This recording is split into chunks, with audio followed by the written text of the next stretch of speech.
Much on the line for both of these teams of felines. The Lions have not won a home game in this building for the last 10 weeks. They will look to change that tonight. Meanwhile, it is always Orange Shirt Day here at BC Place, and I can assure you that Glenn Suiter's not wearing an orange tie for any other reason than the fact we're going to continue to celebrate and recognize National Truth and Reconciliation Day on Monday. The Lions have done a great job with this initiative for the last 4 years, and we will continue to tell you those stories. Now, another story is these two quarterbacks. It wasn't that long ago that both Bo Levi Mitchell and even Nathan Rourke a couple of weeks ago were benched.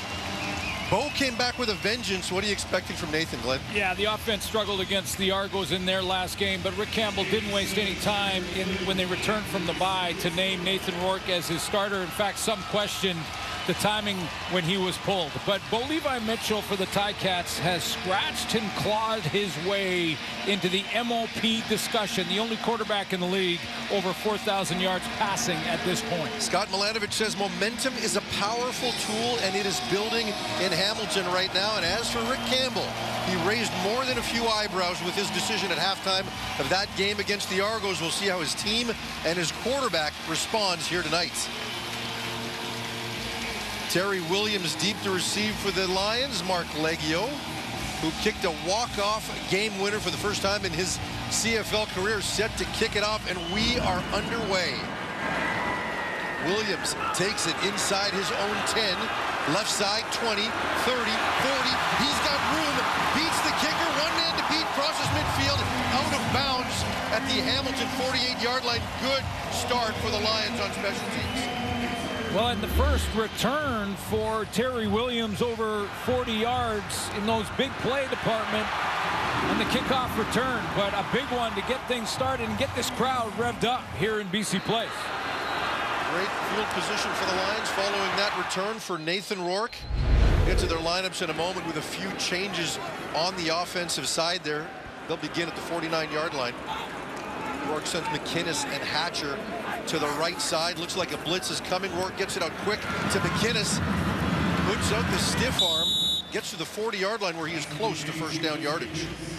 Nathan Rourke as a starter has won 2 of the last 3, that including the game over in Victoria against Ottawa. Then they went to Montreal. He won that one. And then both quarterbacks struggled against that Argo defense. As I mentioned, Rick Campbell didn't waste much time coming out of the bye. He named Nathan Rourke as the starter. See if he can bounce back from that Argo game that both quarterbacks really struggled. And with another game of no David Mackey for the Lions, Rourke will continue to handle short yardage duties. Takes off to his right, picks up 3 yards and a first down for BC. Take a look at the experience up front between Michael Couture and Suk Chung. 257 combined games for those two. Your leaders need to play big in the big games, and boy, are they big now down the stretch here. No Alexander Hollins in the lineup. Stanley Berryhill will play for him at wideout, and stand back just 41 yards away from another 1,000-yard season.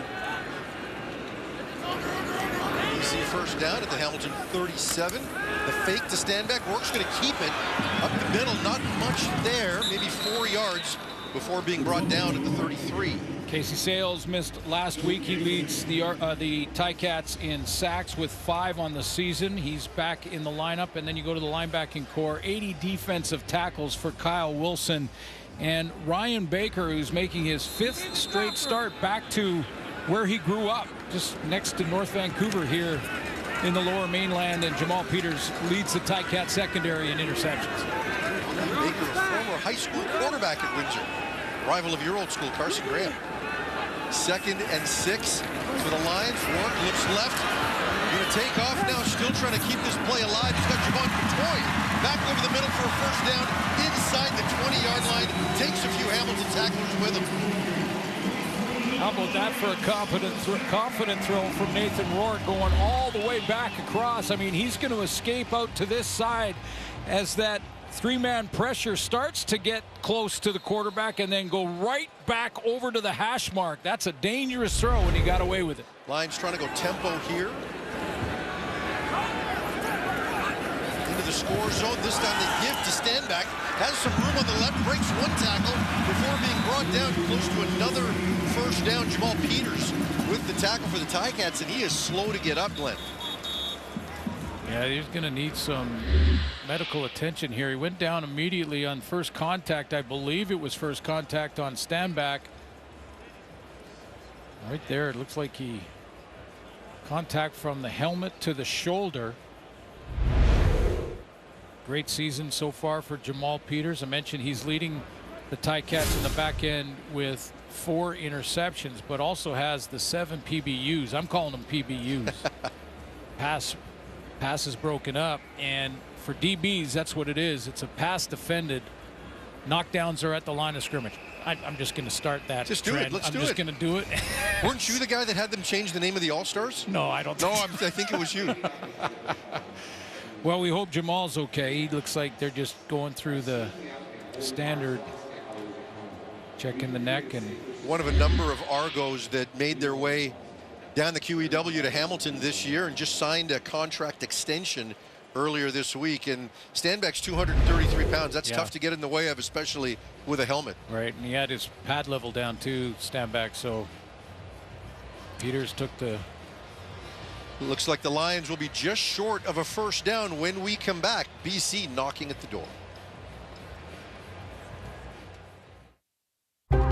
Out for too much longer? Well, he has to sit out 3 plays, but Chris Jones, defensive coordinator, senior defensive assistant, we'll call him. That's a good title. Yeah. Defense has played differently since he's arrived. Say what you want about him as a head coach, and I know there's lots of opinions about that in Canada. That's always been an innovator on the defensive side of the ball. Rourke, meanwhile, with inches to go, has it to the goal line. Nathan Rourke opens this game with a touchdown.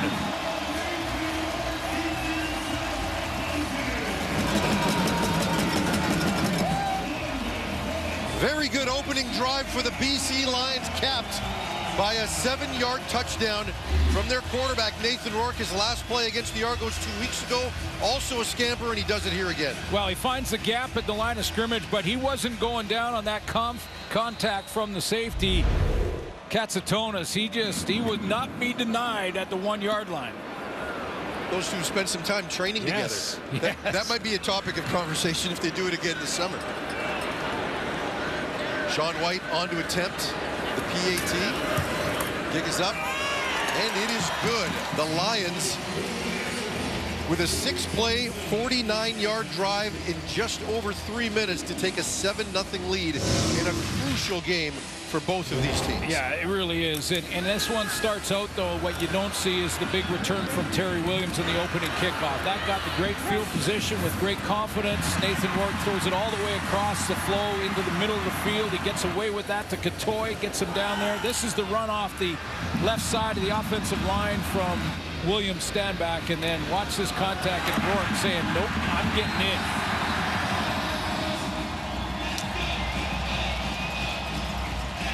And you know he's feeling it coming into this game. There was a lot of conversation about what should have happened in that Argo game, what did happen, and he needs to get his game back. Well, he just had put a touchdown on the board. They struggled out of the gate, no question, but he had just put together a touchdown drive and was pulled after that drive, and that's what all the question and the discussion began here in Vancouver. But as I mentioned, Campbell didn't waste time when they came back from the bye. Stephen Flintoff kicks it deep. Lawrence Woods with the return, gets across the 30, has some room, brought down across the 35-yard line. So when you think of the start of the Hamilton Tiger Cats losing their first 5 out of the gate, Bo Levi Mitchell in 3 of those threw for over 300 yards, and really it was one of those situations where you said he's not the reason, and yet they're still struggling. Now, he did throw some picks. He had a little bit of an interception issue early on, but he is back in a big way. His last 3 games, all wins, outstanding, averaging over 300 yards a game. First quarterback in the CFL this year to cross the 4,000-yard mark. We'll get into the historical ramifications of that. TJ Lee now on the blitz, but lots of time. Checks it out to the left side where the tackle is made by Ryder Varga. Robinson with the reception for a short gain for Hamilton. Talk about experience in the O-line. I think the veterans in these big games are the guys that are going to lead the way, and David Baird and Brandon Revenberg have a combined 267 games of experience. They do get Greg Bell. That was a decision that had to be made right at game time. James Butler is a scratch. Greg Bell is playing. And Shamar Bridges has been their hottest receiver the last 3 weeks. Mitchell on 2nd and 7, looking deep. And it is dropped. That is Brendan O'Leary Orange. Had the ball in his hands. You can't throw it much better than that if you're Bo Levi Mitchell. But the Ticats come up empty, 2 and out. Yeah, he comes out of the slot, number 4, straight down the field on the numbers. And you're right, he has a little bit of room there in behind Ronald Kent. Kent kept with it, but that's a flat drop. He had it in his hands. Nick Constantino with the punt. Terry Williams, after that brilliant opening play kickoff return, fields it at his own 15. Cuts inside, gets to close to the 30-yard line before being brought down. Nathan Rourke with touchdown runs on his last 2 drives. When you think about his 2 starts before that game against the Argos, he's adding to the overall totals 5,227 yards. He was over 300 yards in both of those wins against Ottawa and Victoria, and in Montreal against a very good Alouettes defense. So I don't think, I mean, there was a lot of discussion. I don't think much surprise. But he was 5 of 7 for over 100 yards in the second quarter, which is what led to so many of the questions. It just didn't make sense. Play action up the seam to Javon Cotoy, who's trying to fight off a tackle from Kadson Tonis before he crosses midfield, gets to the 45-yard line. And we'd like to welcome those who've been watching Edmonton and Winnipeg in the first half of our CFL on TSN doubleheader. The Lions with an opening drive touchdown, and now following that up with their second possession of the game, with Rourke finding Javon Cotoy for a big gain, 37 yards, 1st and 10 at the 44. Now the quick throw to Berryhill, has blockers out in front. Good job by Hamilton to get to the ball to limit the gain to 4 yards. That game against the Argos, I think Rick Campbell, we talked to him this week, was telling us that he didn't feel like his team had the jump in their step that they'd seen in Montreal and the game in Victoria. A lot of hype around that game in Victoria for sure. The team played great and, you know, complimentary football, but they just didn't have the energy it looks like they do tonight. Lions spread Stanback out to the top of the screen and go empty. Hamilton brings an extra. Rourke escapes to his right, has all sorts of room, has the first down before sliding at the 33-yard line for a gain of 11, and the sticks move for BC. He's making decisions very quickly here tonight in these first 2 drives. There's no question. You saw that in the seam route throw to Javon Cotoy. Watch his quick decision here. He saw that stunt coming through the middle clean, and he decided to escape, knew where the marker was, and saved himself from a hit. Good decision. Lions going tempo again here after the first down run by Rourke. This time the give to Stanback. Stanback gets through the first wave. It's about half the yardage needed for the first down before being brought down. Both these teams are good on first down. I mean, they've been up there around the 7-yard mark per game. And there's Jordan Maksimic, the offensive coordinator, had the bye week to prepare for this one and do a little self-scouting. Usually do that in the bye week. Take a look at what you do well and what you can improve upon. 2nd and 4 for the Lions here after a gain of 6 from Stanback.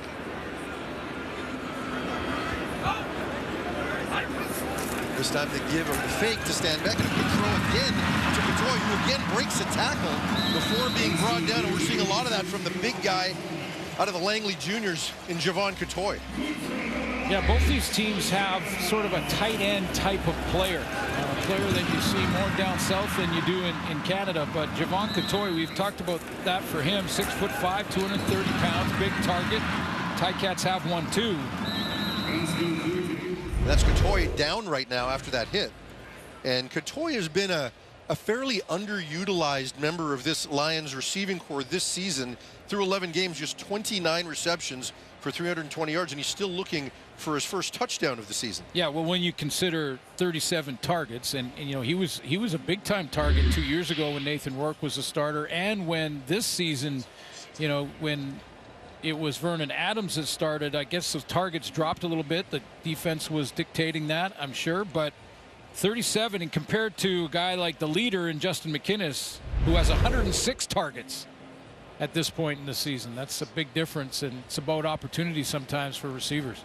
3 catches for 63 yards so far here. And, you know, talking to Jordan McSimic about his usage, one of the things that almost works against Catoy is he's so good in so many areas. And he becomes so valuable as a blocker for the Lions that he just becomes so tempting to leave in there as an extra guy instead of potentially releasing him down the field a little bit. But you talk about his connection with Vernon Adams.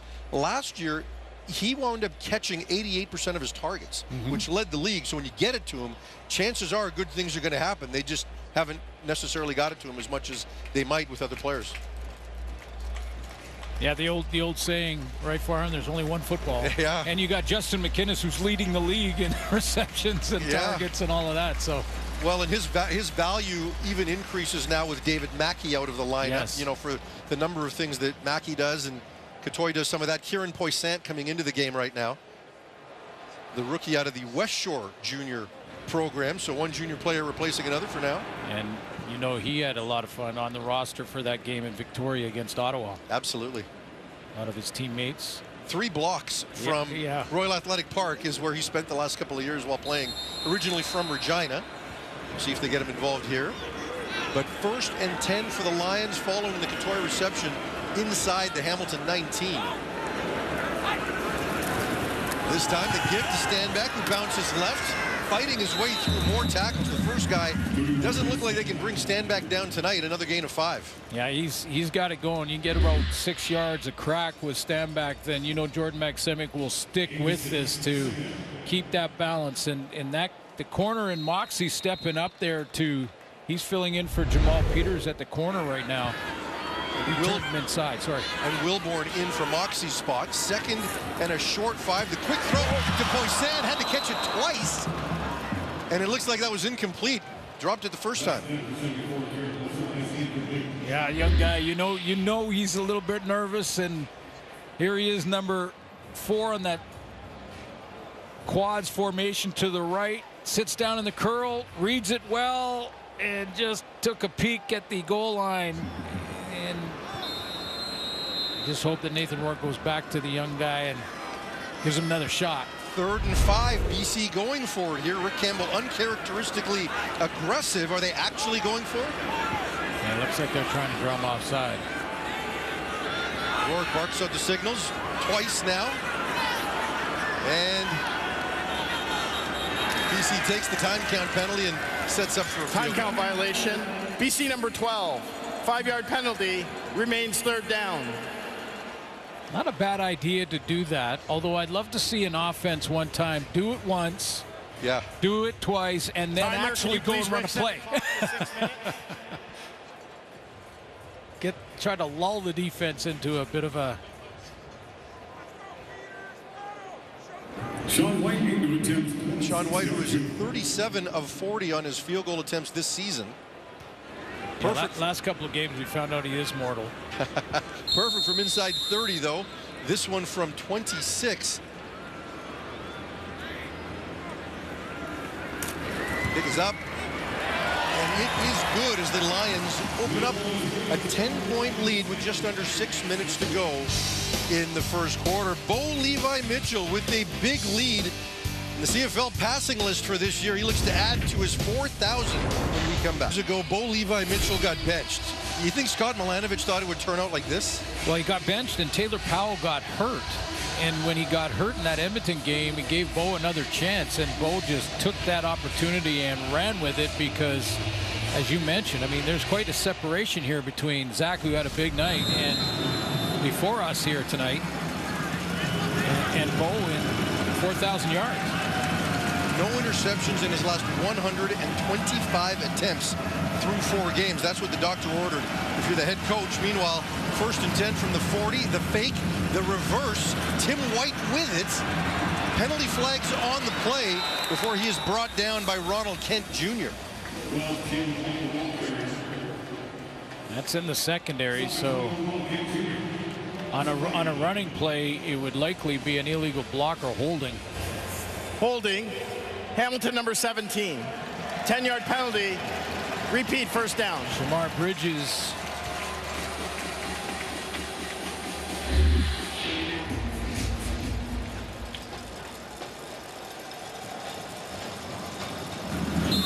Puts him behind TJ Lee there. Marginal. Let's call it marginal. All right, 1st and 20 from their 30-yard line for Bo. 10 more yards, no problem. Bo looking to pass, swings it out this time to Bell. Bell one-on-one with TJ Lee, who gets a piece of him before he is brought down by Jalen Edwards-Cooper. Sione Tahema leads the BC Lions front 4 in sacks. He's actually tied for the league lead in sacks with 7 so far. And you take a look at that linebacking core. We mentioned TJ Lee, and he's wearing that, what do they call him again? Guardian cap. The Guardian cap, yes, on top of the helmet tonight. Interesting. Christophe Belliou will start at safety. Interesting to watch his development and growth as a young player. Ricciardo Laval. Jalen Edwards-Cooper back in the lineup. Bo on 2nd and 14, drops back to pass, looks deep to Keandre Smith, and just overthrows him at the BC 30-yard line. Another 2 and out for the Ticats. Yeah, the difference between a post and a post seam, and Keandre Smith looked like he ran a post, and Bo Levi Mitchell threw the post seam. It's almost like a little bit of a stumble coming out of this break. Here's the post move, and then up the seam. And Bo thought he'd just be a little further outside that hash mark. 3rd and long, Constantino on to punt it, skies that punt. Williams takes it at his own 21, has some room on the left, flags come out. Looks like a block in the back there. We'll get to it when we come back, but just out of the reach of Keandre Smith, a potential big play for Hamilton, lost. Anishinaabe people, the 7 symbols. Turtle represents truth, buffalo respect, save honesty, wolf humility, beaver wisdom, bear courage, eagle love, and the child's hand stands for every child matters. It's a beautiful way for the league to show their commitment to recognizing the past and also focusing on a path forward full of awareness, education, and action. Guys. Thanks, Chantel. And this is about so much more than just branding opportunities. It really does matter to this franchise and to the Canadian Football League.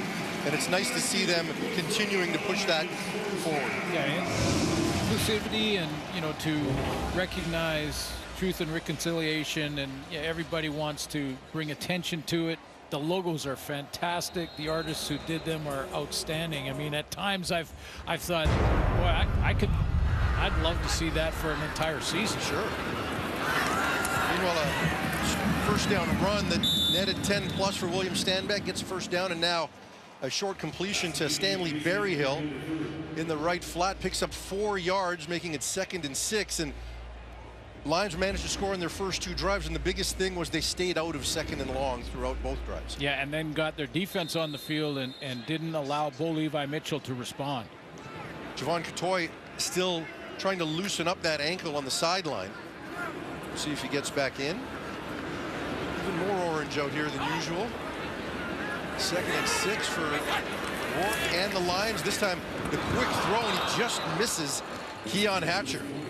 Looked like he had the distance, but just a bit outside. Yeah, but what I've been impressed with the play of Nathan Rourke in this first quarter is just his decisions, how quickly he's making these decisions and where he wants to go with the ball. Yeah, he missed on this throw. It was outside, and Hatcher couldn't get it and reel it in. But he's making the quick decisions and reads and knows where he wants to be with the football. Flintoff back to punt. Woods takes it at his own 38. Penalty flag down on the play.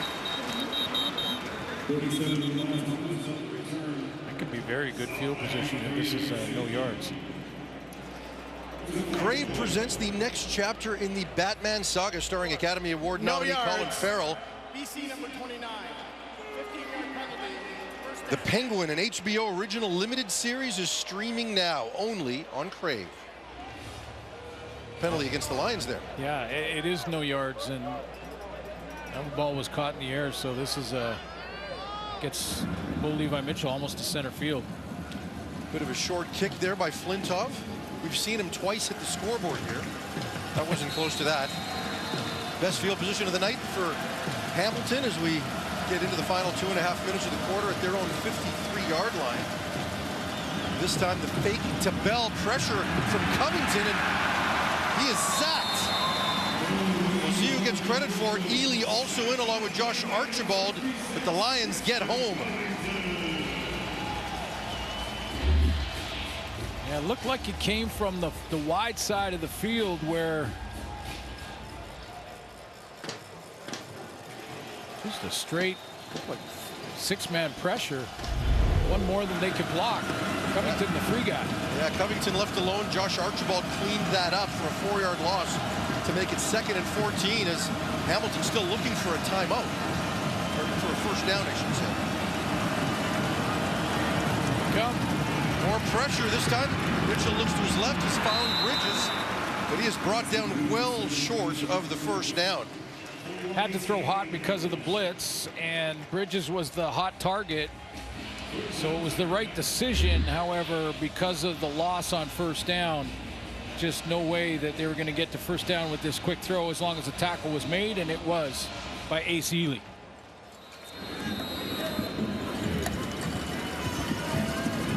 Constantino back on to punt. Terry Williams at his own 10-yard line. Another sky-high kick. Williams fields it at his own 10. This time looks to his right, makes one man miss, brought down just across the 20-yard line.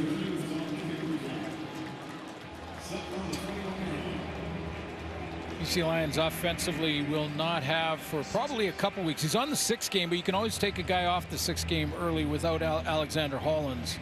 We'll see if Stanley Berryhill gets a chance to make the most of this opportunity replacing him. No targets yet here tonight. No, he did have the one hitch pass. That's right. Couture still on the sidelines for Rick Campbell's offense. Poisson stays in the game. This time the give to Stanbeck, who came into that play 6 yards away from 1,000, picks up 4 of the yards right there, knocking on the door. But again, the Lions controlling first down, put themselves in 2nd and manageable from their own 25-yard line. Last time the Lions played Hamilton was way back at the beginning of the season, a win versus the Ticats. Stanback had almost 100 yards in that one. Nice 6-yard average. Remember that big pass he caught up the seam. Yeah. Wide open, no one near him for the touchdown. Possibly the last play of the quarter here. Hamilton showing blitz. This time, Rourke looks over the middle, has McInnes, but he can't hang on as he is hit by 2 Ticats, including Will Sunderland. Lions go 2 and out again. Yeah, this was a seam where he had to thread the needle. Katsatonis, the safety's coming from inside out. He's the guy who makes the contact and separates the ball. Number 30 had a nice interception in their last game against the Argos and breaks that one up. Teams are doing everything they can to take away that bender route, they like to call it, for McInnes, which has been a big change since the first half dozen games of the year. Flintoff on to punt again. That one almost blocked. Best kick of the day, though. Woods is forced inside his own 30. BC there to contain the return. And that's the end of the quarter. The Lions with a 10-0 lead. Hamilton still looking for their initial first down of the game. When we come back to BC Place, playoff implications on the line between these two fields. And the BC Hall of Fame inductees list was announced. TSN is proud to have 2 very special on that list who have contributed to the game of football, Mr. Glenn Suter and Mr. Farhan Lalji. Congratulations, gentlemen. Hey. Thank you. Congratulations to you. What are you supposed to say to that? You know what? I will say this. It's an honor to be a part of that. Yes. Because it was Bob Ackel's vision to create the BC Football Hall of Fame. And the amount of time I've coached in high school, just the other names that are in there, it's really cool to be a part of that. Yeah, and Julio Caravetta also going in with us. And it's, yeah, you know, the first thing that comes to mind for me is just how much this game brings people together. I think of my high school football coach, Earl Henderson, Carson Graham Eagles in North Vancouver, and just what a positive influence he was on me in the journey to professional football. But yeah, it's a great honor. Thanks, Chantel. Check is in the mail. Greg Bell with the carry to open the second quarter. 5-yard gain for the Ticats.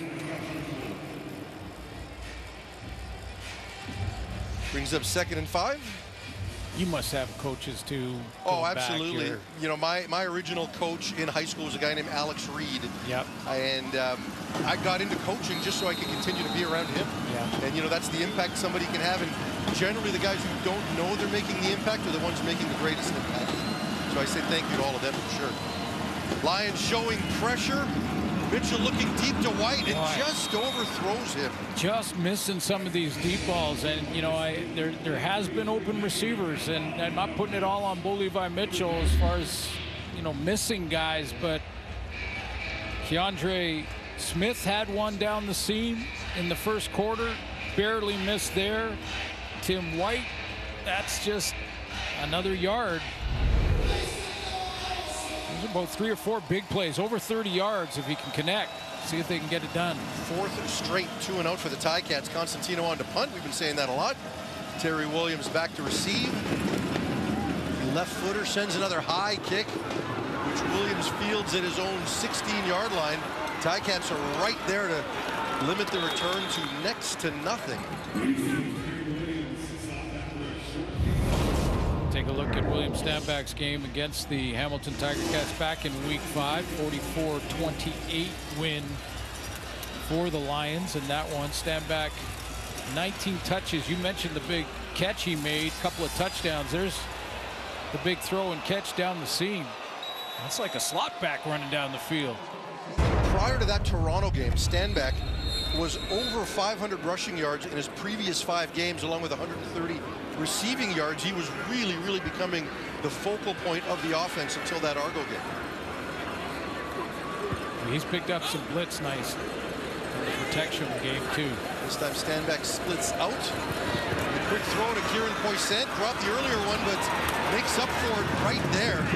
That might have been a face mask, but no flag on that play, but a positive gain on first down. Yeah, and good for Nathan Rourke to go back to him, because, you know, if he's going to have to go a few series here without Javon Catoy, he's going to need Poussaint to come up big and make some of these catches, especially for first downs and over the middle. He'll probably be a curl guy reading against those zones.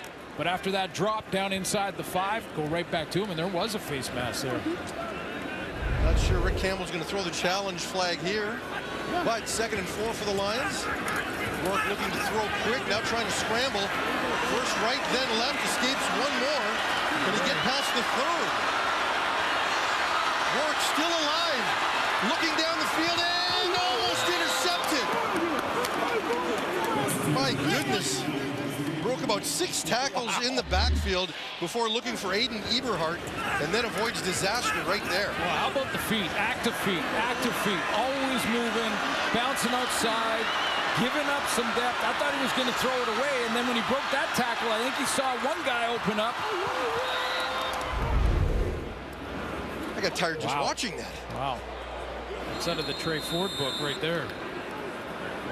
Josh Archibald coming into the game a little late here. Flintoff getting set to punt. 3rd straight 2-and-out for the Lions after a pair of opening scoring drives. Another good kick by Flintoff.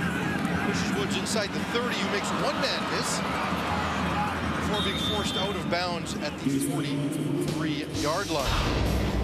Nathan Rourke doing what he does so well, keeping plays alive, running, but can't come up with the big play at the end. Hill back in his last game, that was 2 games ago against Ottawa, week 15, just shy of 100 yards and a touchdown. Both were healthy, both he and James Butler healthy for this game here tonight. Both made the trip, and it was a game time decision for Scott Milinovic, and a tough one because James Butler is a former Lion. So he knows he'd be motivated in that regard, but he likes the breakaway ability of Greg Hill here. Yeah, he had a very big game in BC last game. Bell with the carry right there. Big hit by Ryder Varga when it looked like he might have had a crease there. You take a look at his first 5 games in the CFL. He's 81 touches, 355 rush yards. He's got a nice 5.8, basically 6.6-yard average, which is higher than James Butler, although Butler had over 100 yards receiving the last time these 2 teams played at the beginning of the year. Milanovic loves Bell's explosiveness. This time he is split out to the right on 2nd and 5, looking for the first down of the game, and I believe they've got it.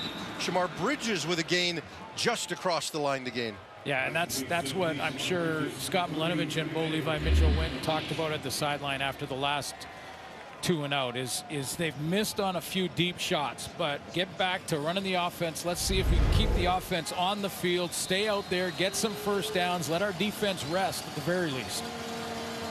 Again, the first down of the game for Hamilton. As they approach midfield, this time another give to Bell, who cuts back. Has some room before being brought down. Yeah, explosiveness, good toughness between the tackles for Greg Bell, 200-pound running back out of San Diego State. And he can catch the ball, too. I mean, coming out of the backfield, he's make those catches in the open field as well.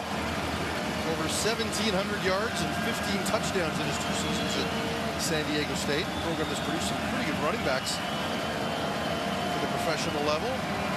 2nd and 5 again. Lions showing blitz. They come with 5. Mitchell throws to the right, and nobody home. Underthrows Bridges as he was stepping backwards. Yeah, I think Shamar Bridges either ran the wrong route or Bo Levi Mitchell. They just go and make sure they're on the same page and communicate with each other, because he threw it to a curl that was about 15 yards down the field, and Bridges was an extra 5 yards beyond that point. So the timing and coordination just off a little bit there. Another punt for Hamilton. Setting up the push BC very deep. Dakota again, great hang time. Williams fields it inside his own 20, crosses the 25 before being run out of bounds. When we come back, Stavros Katsantonis comes back to where he played college football and had great success. Chantel will have more on his Bakersfield Bandit. Born in Edmonton, raised in Bakersfield, and he's gotten to know the guy on the left pretty well. With more on their relationship, here's Chantel. Yeah, Farhan, you actually mentioned it earlier that Stavros Katsantonis and Nathan Rourke have actually trained together in the offseason. Of course, Stavros has some ties to the local community because he went to UBC. In his last year, he linked up with Sports Corps and trainer Rob Williams. And during the COVID year, Farhan, you were actually the one that connected Nathan Rourke and Rob Williams as well. And they trained together and they focused on total body control. But Stavros said it's been really cool to see Nathan's progress from being a backup to the OG, Mike Riley, and then, of course, having his MOC year in 2022 where he balled out, and then having his shot in the NFL. Stavros said that it's great that he's back in the CFL because Nathan deeply cares for the league. And most importantly, Stavros said he wishes him all the success, but unless Nathan is playing against him, then not so much when it's against him in the Ticats. Farhan, Suits? Yeah, I can imagine today's not the day he wants to have success. Meanwhile, William Stanbeck just announced he crossed the 1,000-yard mark. They just put that up here on the scoreboard. Teammates pretty excited. Lines again. Rourke looking to key on Hatcher. Another play. There you go. That's on cue. Katsantonis comes from the center field spot, and this guy was a turnover machine at UBC, by the way. In his career at UBC, he had 20 interceptions, 10 forced fumbles that he recovered. So that's 30 takeaways in his college career. Watch the range to get over to the sideline and break that play up, helping his fellow DB there just covering a lot of ground to get there. That's the second pass breakup for Katsantonis. One of 3 UBC players playing in this game. We mentioned Ryan Baker, Ben Haladic of the Lions, the other. All played in Vanier Cups as members of the Thunderbirds. Meanwhile, Flintov with the kick.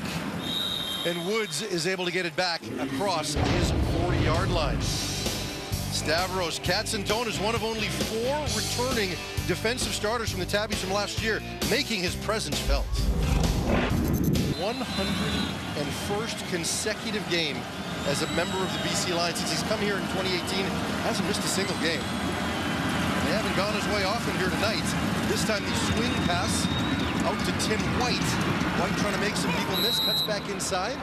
Gain of 5 before he goes down at the 46. Yeah, it was a good conversation we had with Rick Campbell about his defense and his defensive backs and how the game has kind of evolved offensively over the last couple of years. We'll get back to it after Bo calling the plays on the line of scrimmage. 2nd and 5. Hamilton has been in this second and medium space a lot in this game. Haven't been able to convert regularly, other than the one first down they've got. This time Mitchell looks to the right. That is picked off. Ronald Kent Jr. with the interception. And the Lions are in business. Kent Jr. with his first CFL interception.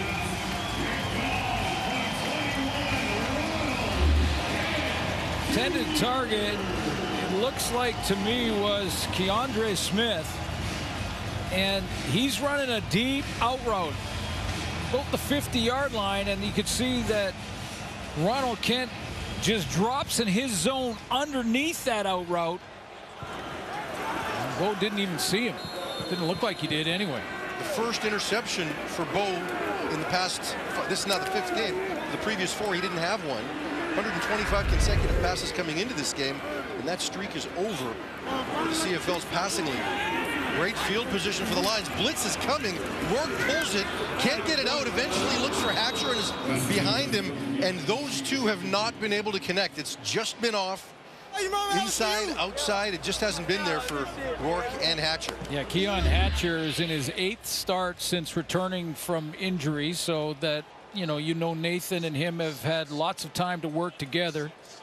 This is 6 starts now for Nathan Rourke back, but I would suggest on that one anyway, there was pressure that involved with the incompletion. Yeah, Moxie coming off the edge. Rourke completed 6 of his first 7 passes.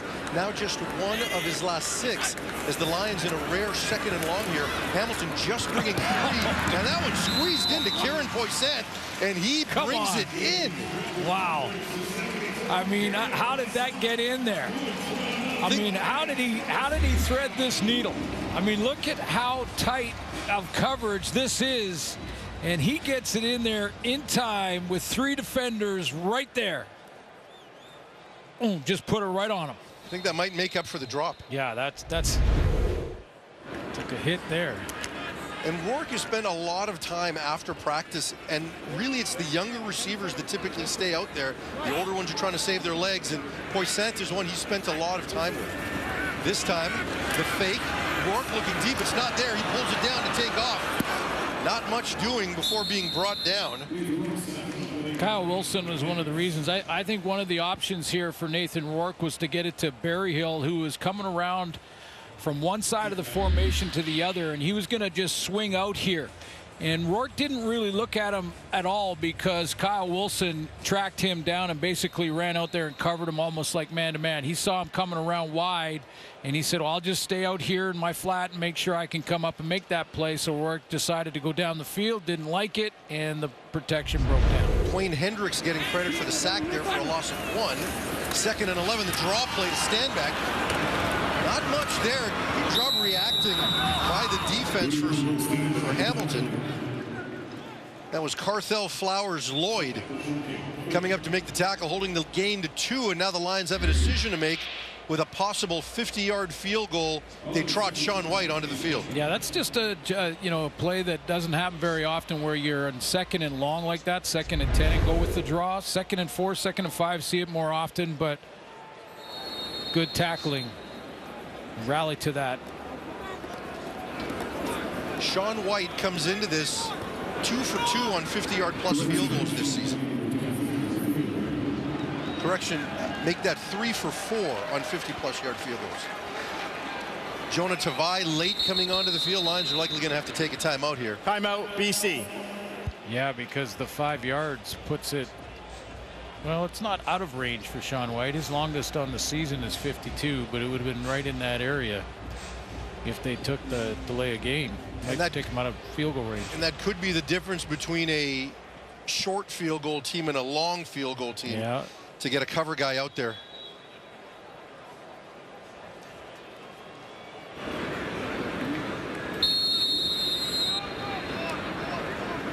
Lions with points on their first 2 drives. Neither team has managed any points since.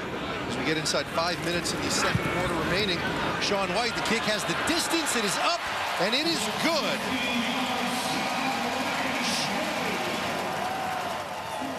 I ain't saying I'm an angel, baby, if you can't tell.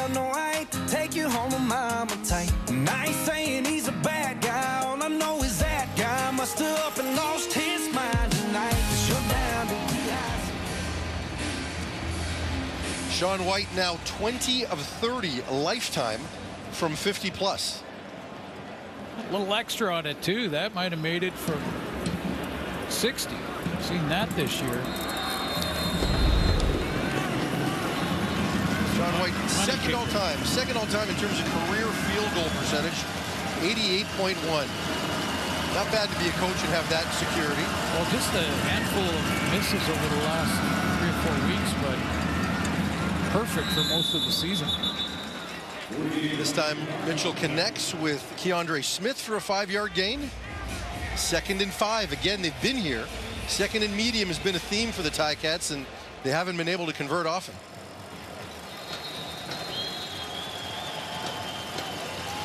This time the Ticats going tempo.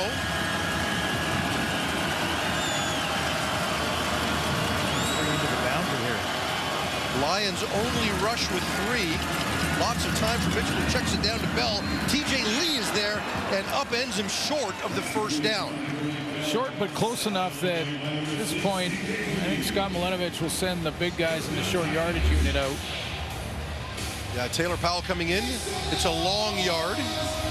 And that's, you saw that play to Greg Bell. That's put 3 receivers into the boundary and then get your back out of the backfield to the wide field into space. TJ Lee held him a yard short. He'd really been thriving in that nickel spot. Ante Litre in as the short yardage quarterback. A local product from Simon Fraser, close to first down yardage. Looks like he's got it to the 50, which is all they needed to get to, and they do signal a first down. You mentioned from Simon Fraser, and hopefully the new athletic director does the right thing at Simon Fraser and reinstates the football program up there. What a great opportunity for that individual to resurrect SFU football. Absolutely. Meanwhile, the home team here with a 13-0 lead over the Ticats. 3 minutes to go. When we come back, we'll see if the Ticats can finish the half. Look, not every game is going to be an offensive explosion. Defense front and center so far. You gotta like games like that, right? I like these games. I love it. I love it. All right, we'll be talking about that at the half. Paul LaPolice here as well as the coaches. Defense. Wins championships. All right, back to Vancouver. Suits is loving the all defense, I know. Well, this is your thing. I know Milt's not on the panel tonight because he would be just, you know, come on. We need to see scoring. We need to see points. He'd be right. David, we got Davis. Meanwhile, deep shot here to Keandre Smith. Penalty flag on the play. Looks like Jalen Edwards-Cooper in his first game of the year might be called here for pass interference. Yeah, I think I saw it live. It looked like there was contact well down the field. I mean, you can only... Pass interference. BC number 8. Spot of the foul. Automatic. First down. Of course, the home crowd won't like it, but, you know, this is... And I'm sure the argument for the Lions side and for Jalen Edwards-Cooper is that the ball was not catchable. But that little stop and go there from Smith, there was contact made. And that was illegal contact because the ball hadn't been thrown yet. But when it was thrown to that receiver, it's upgraded to pass interference. That moves the ball to the 41. And the first connection on a deep ball. Yeah. Comes by a penalty. This time Smith motions to the right. 1st and 10. Some pressure. Checks it down to Jelani Robinson, who was brought down for no gain. That is Christophe Beaulieu, the rookie safety, in to make the play. Well, that's a real good tackle by Beaulieu, but it's also a nice blitz pickup from Greg Bell, the tailback for the Ticats. He allowed Bo Levi Mitchell to get the ball out of there. He's going to come across the formation and make sure he takes all the pressure. And there's a blitz, a free man, and he takes that blitz. And now you make one guy miss, and you got yourself 7 or 8 yards for Robinson, but nice tackle in the open field. 6'8" Robinson, not easy to bring down. Basketball player converting over to football. 2nd and long. Pressure coming. Gary Peters gets to Mitchell for the sack and the big loss. Just outstanding timing by the guy with over 100 games in his career. Watch the timing by Gary Peters off the edge. He's going to wait till Sione Tehema gets up the field, then cuts underneath him. Perfect timing on that blitz from the secondary. And that pushes them out of field goal range. It looked like after the pass interference, a very makeable field goal would be worst case, but now Constantino on to punt. Terry Williams back at his own 10-yard line. This time a bit of a shake. That ball bounces, takes a good bounce for Hamilton. It was almost a penalty if it had bounced out outside the 20. But they're marking it at the 17-yard line where the Lions will take over. Just take a look here, because that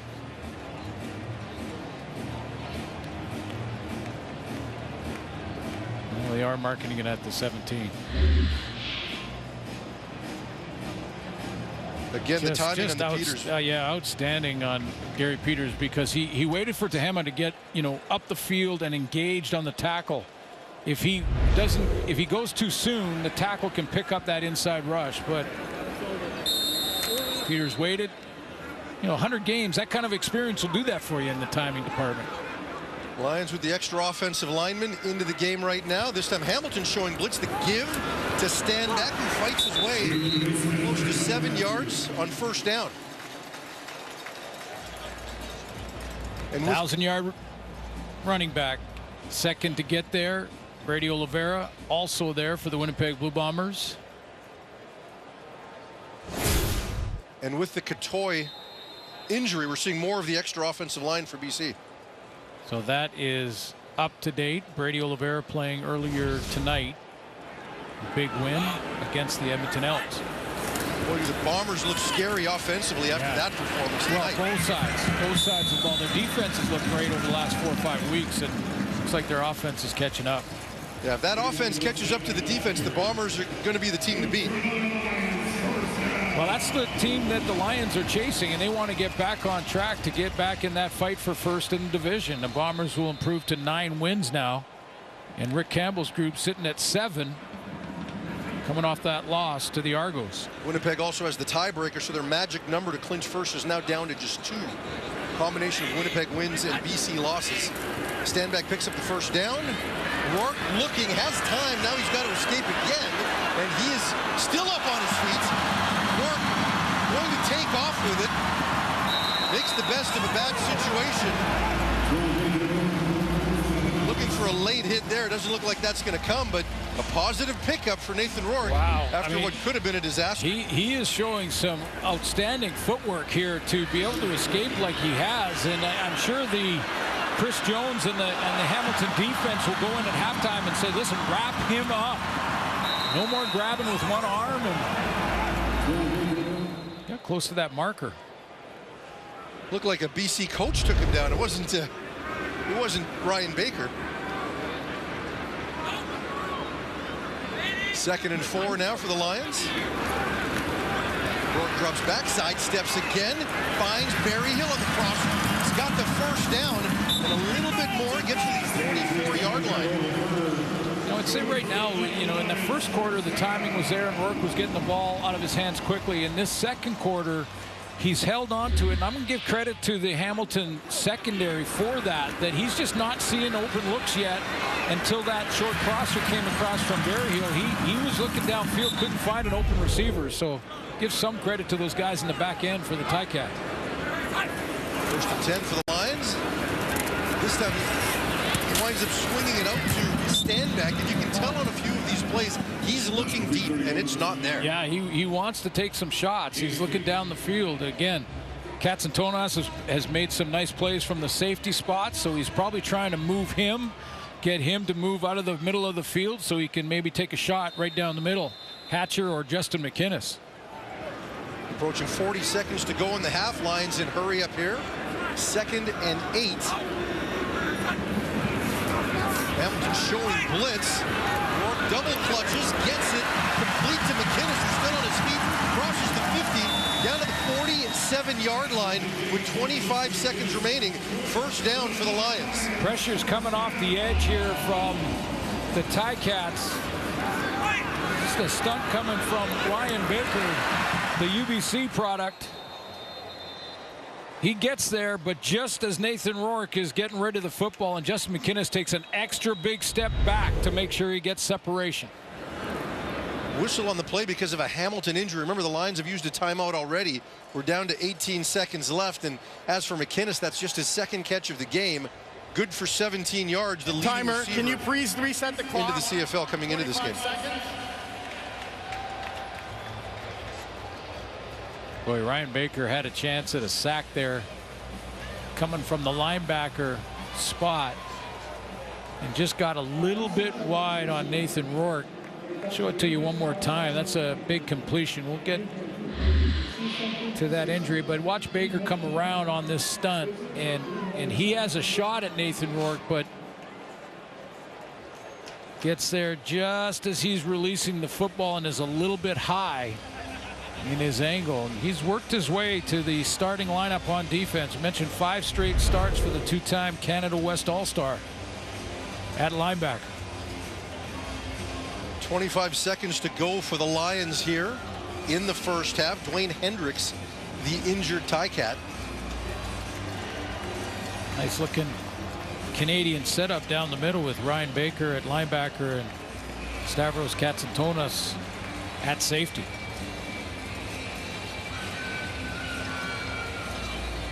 Former quarterback. First 3 years at UBC, he was a quarterback before he got switched to the defensive side of the ball.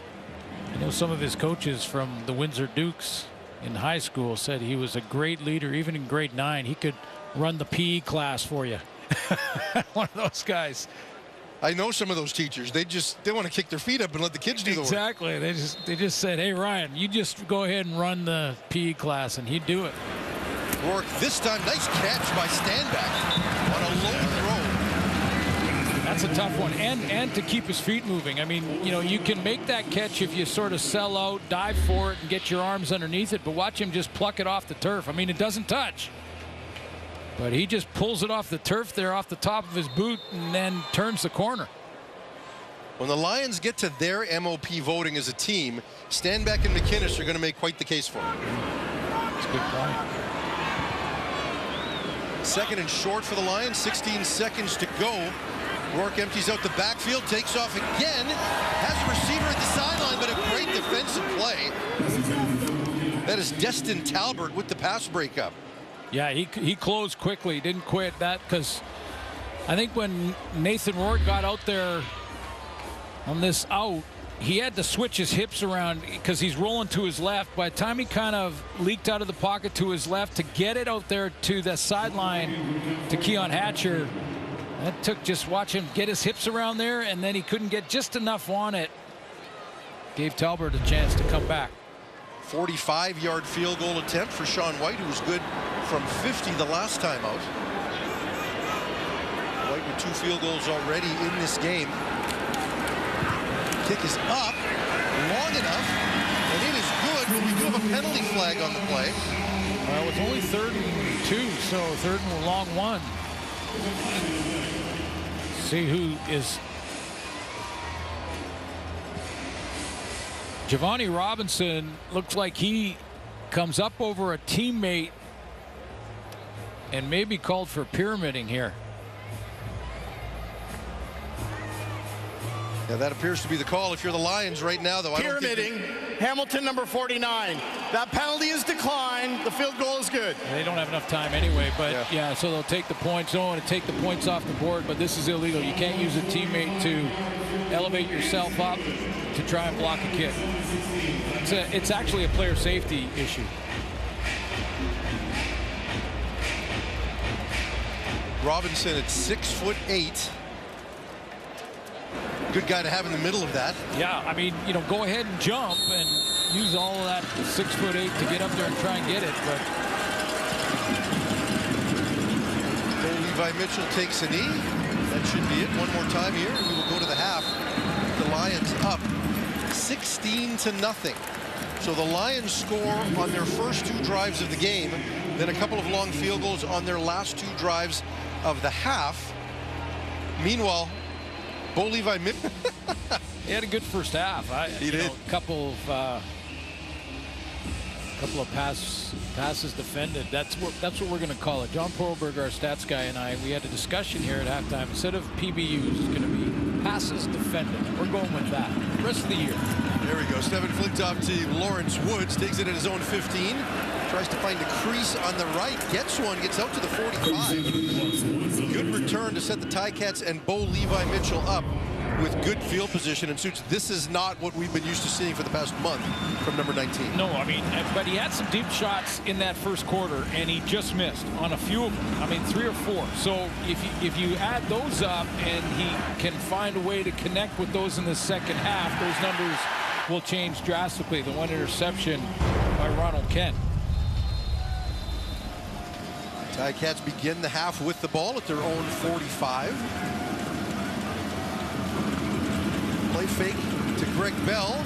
Looking to the left side to Keandre Smith, who has the reception for first down yardage across midfield. And we have a penalty flag. That was real late. Almost has to be something said or something happened well after the whistle. A couple of Ticat linemen signaling that it's against the Lions.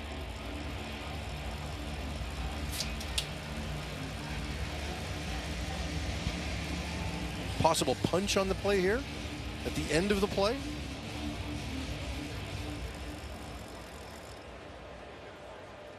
Major foul, unnecessary roughness. BC number 90, 15-yard penalty, automatic, first down.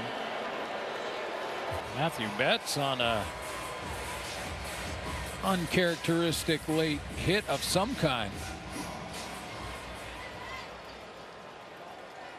Betts has been fairly quiet in the first half of this game. That's not how you want to make your presence felt in this one. No, he trying to find the penalty. It was well away from the play and really late. But great field position to start the second half for Bo Levi Mitchell. Yeah, all the way to the BC 37-yard line. That's the deepest penetration for the Ticats in this game so far. Lions now look like they're showing 3 and then bringing 1. It's Betts as the extra defender pass in behind James Tuck. He is brought down. Ryder Varga with the tackle in play. Well, Bo Levi Mitchell has a conversation with the official right now, because that hit on him after he threw it was real borderline. I mean, late rush by Matthew Betts here. Ball's out. That's getting very, very close. Let's put it this way. I've seen flags fly for that. For less than that. Yeah. Meanwhile, a gain of 4, 2nd and 6. Greg Bell splits out to the left, far left. Quick throw inside behind Smith. Makes a nice adjustment to make the catch and gets inside the BC 15-yard line. Hamilton knocking at the door. A good way to start the second half, but it's penalty aided, and we're trying to look at what's going on with Matthew Betts, who's taking a couple of extra steps and getting contact on the quarterback, and that's going to cost him at some point if he keeps it up. But a real good throw over the middle to Smith. Since that interception, Bo Levi Mitchell is 6 for 6 passing. Tighten things up and has his team knocking at the door here again. Extra lineman into the game for Hamilton. The give inside to Bell, who has some room, bounces to his right.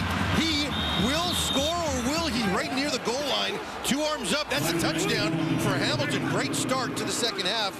And Mitchell is calling for them to potentially go for 2 here.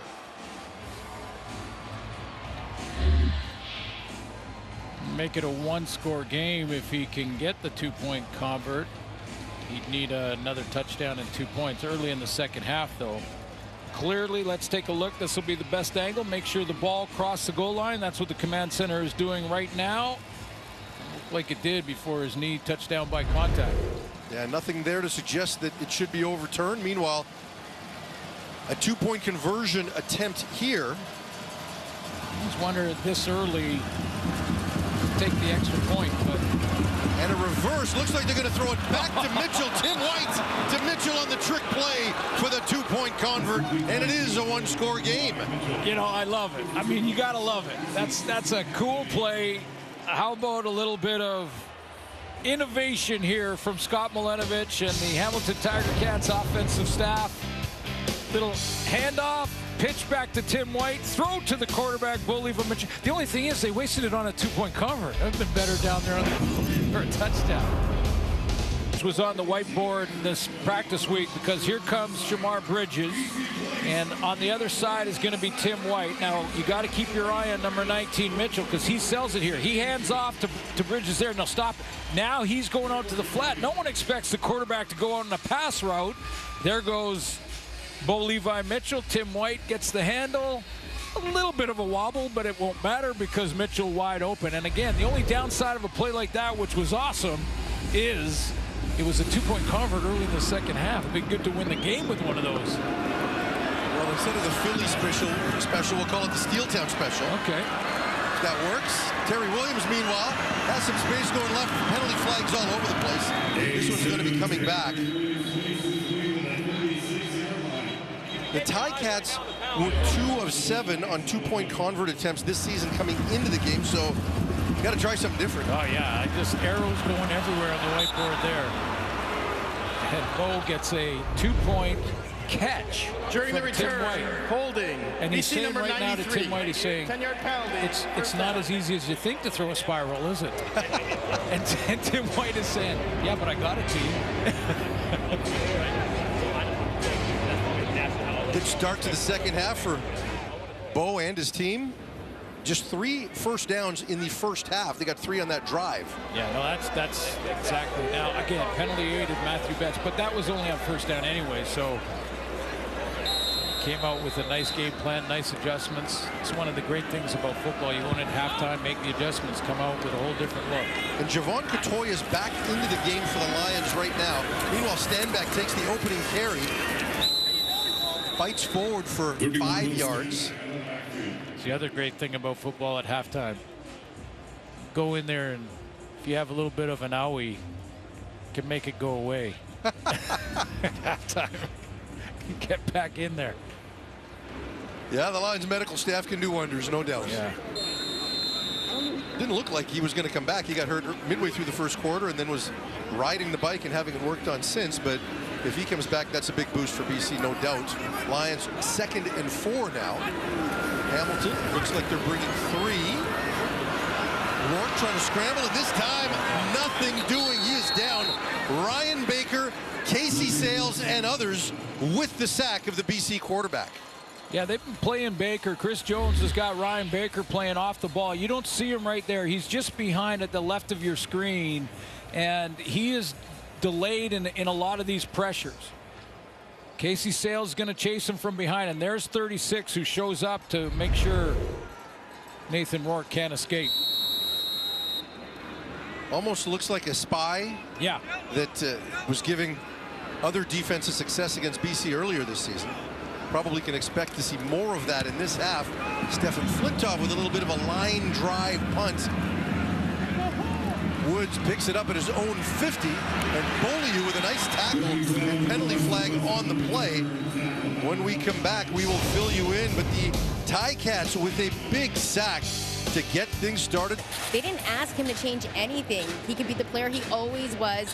And while he was with BC, he said, coming back to the CFL, I feel like it's natural. I've played a lot of Canadian football. The only adjustment that I really had to make was angles, and that was mostly with my eyes. He said his first game back was in Victoria at Touchdown Pacific, and he said he was winded in the first half, but in the second half, he caught his second win, and he feels like he's been playing great ever since. And he said, listen, we're trying to secure a playoff spot, trying to secure a home playoff game, so this is the perfect time to play great football. Farhan? Thanks for this. Quick fake inside. They get it out to Tim White. Good tackle on the play before a gain of 6. Well, yeah, and you know, we talk about him being back a yard off the ball after his time down south and a chance to, you know, get back into the groove. And like Chantel mentioned, it didn't take long. I mean, he's played a lot of Canadian football, so it takes a couple of quarters to get back. And, you know, he will be that dominant player again, but most of the time when players in a lot of different positions go down south, they get bigger. Field smaller, that kind of thing. More time between plays, but he didn't have to. Ante Litre into the game on short yardage, 2nd and 1. And he barrels forward for 6 yards, gets right to midfield, more than enough for a first down. Lions dressing 8 defensive linemen today, going through a heavy rotation. See if that pays off as the game progresses here. Well, now with a good start on in the second half for the Hamilton offense, this is where, you know, Greg Bell can become more and more involved. Now, 1 possession game, you don't have to chase points. Ryan Phillips needs his guys to stop the run. Extra lineman in for Hamilton again. This time they give to Bell. The blockers out in front. Doesn't have to deal with first contact until he's at least at 5 yards. Gain of 7, close to 8 on first down. Yeah, it really was that, wasn't it? It was just nice blocking off that left side, and I think it was Woodmansey who pulls to come around that corner. He's going to pull around the corner and also pick up a block. So you're right, Greg Bell here off the left side of this run just basically gets into the third level. That would be the DBs. DeAndre Smith also out in front, gain of 8, 2nd and 2 from the BC 47. Give again to Bell, doesn't get it. Decision time. Yeah, because that's a good yard. That's a full yard. Might be even more than that. Looks like they're going to go for it here. Well, after that last short yardage, you know, with that last short yardage with Litre, he got 6 or 7. Yeah, this is almost 2 yards here, Glenn. Let's see if they're actually going to run a play or try to draw BC offside. Bo at quarterback. They're not going short yardage here with Litre, but he is under center. 3rd and almost 2. Almost had him. Looks like they're just going to take the time count and punt this one away. Yeah, time count violation. Hamilton number 19. 5-yard penalty.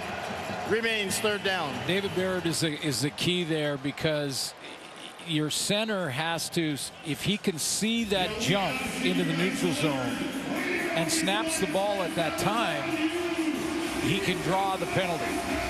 But if he holds the ball and doesn't move it, and that defender is allowed to jump back, which we saw from the Lions there, then they won't bite. So a hold for the Lions here after Hamilton started this drive in good field position. Constantino with the end-over-end punt. Forces Williams to his left. Takes it inside his own 10. Spin. Before being brought down and taken out of bounds after a short gain on the play. When we come back, the Lions will start deep in their own end as they claw. And of course, it's the Rock Armstead game, and you are going to be there. Well, here's the other thing. Hamilton can still cross over. Sure.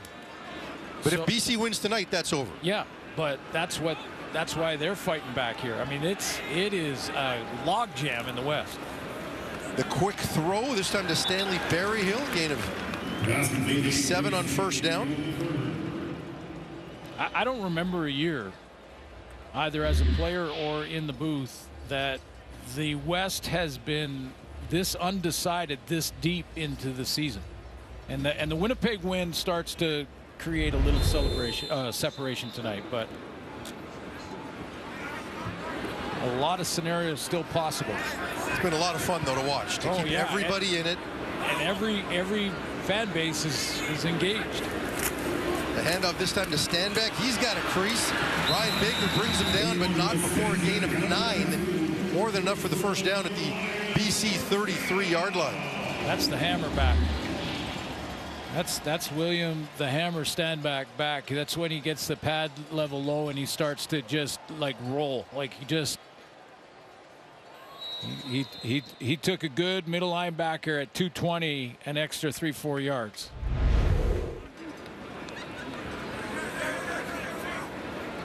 Rourke checks the wristband. First down, to give to Stanback again. Finds another crease. Big run for William Stanback. Out across the 45. Gain of 12 on that carry. And an injured offensive lineman for the BC Lions. Looks like Tyler Packer, the right guard.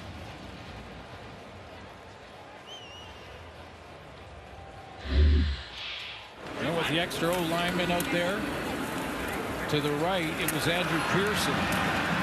So basically playing like a tight end situation, get that run game going. They're going off the right side a couple of times now. Packer has missed the last 2 games with an injury. Gets back in tonight as the left guard. Packer also had some success earlier this year. When the Lions were on their 5-game win streak, he was actually the starting center. Well, the tough part for Rick Campbell here is that they've only dressed for this game 1 extra offensive lineman. That's Andrew Pearson. Yeah, so Pearson will come into the game at guard. And those packages where you bring in extra offensive linemen probably go away. They're fortunate they were able to get Katoy back. We'll take a break. When we come back, BC up 16-8 with 6 minutes to go in the third. Yeah, so we'll see Andrew Pearson coming in. Look who's the first guy to go out and say, hey, good job, thank you. Nice block off that side. Now get back out there. He's in the tent, and they're down to their last old lineman now. Andrew Pearson playing left guard.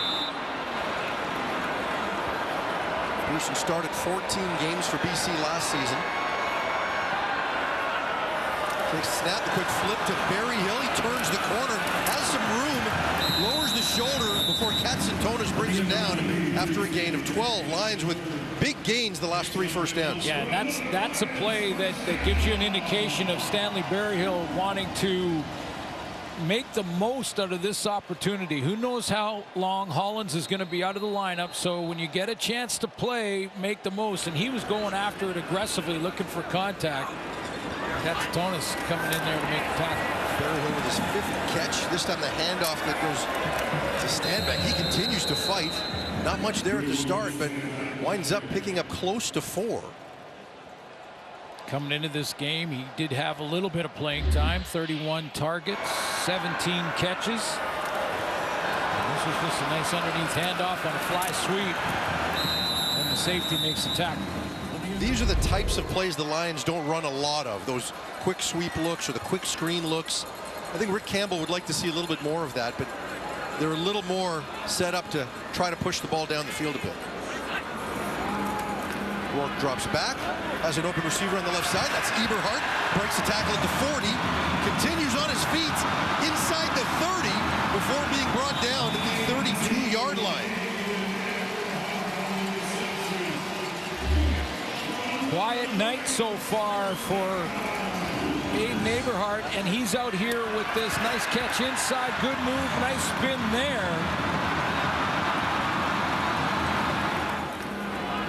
Gain of 23 on the play. Gets to the Hamilton 27-yard line. Eberhardt, one of Nathan Rourke's favorite targets.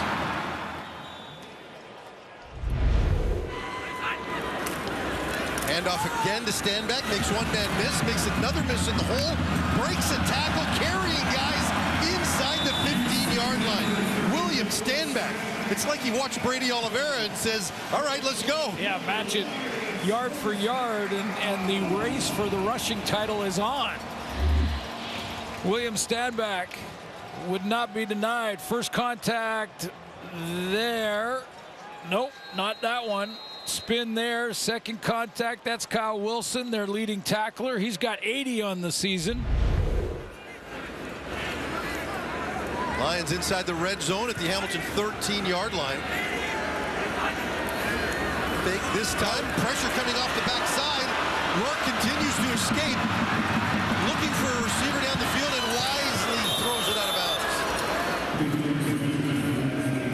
bounds. Good decision.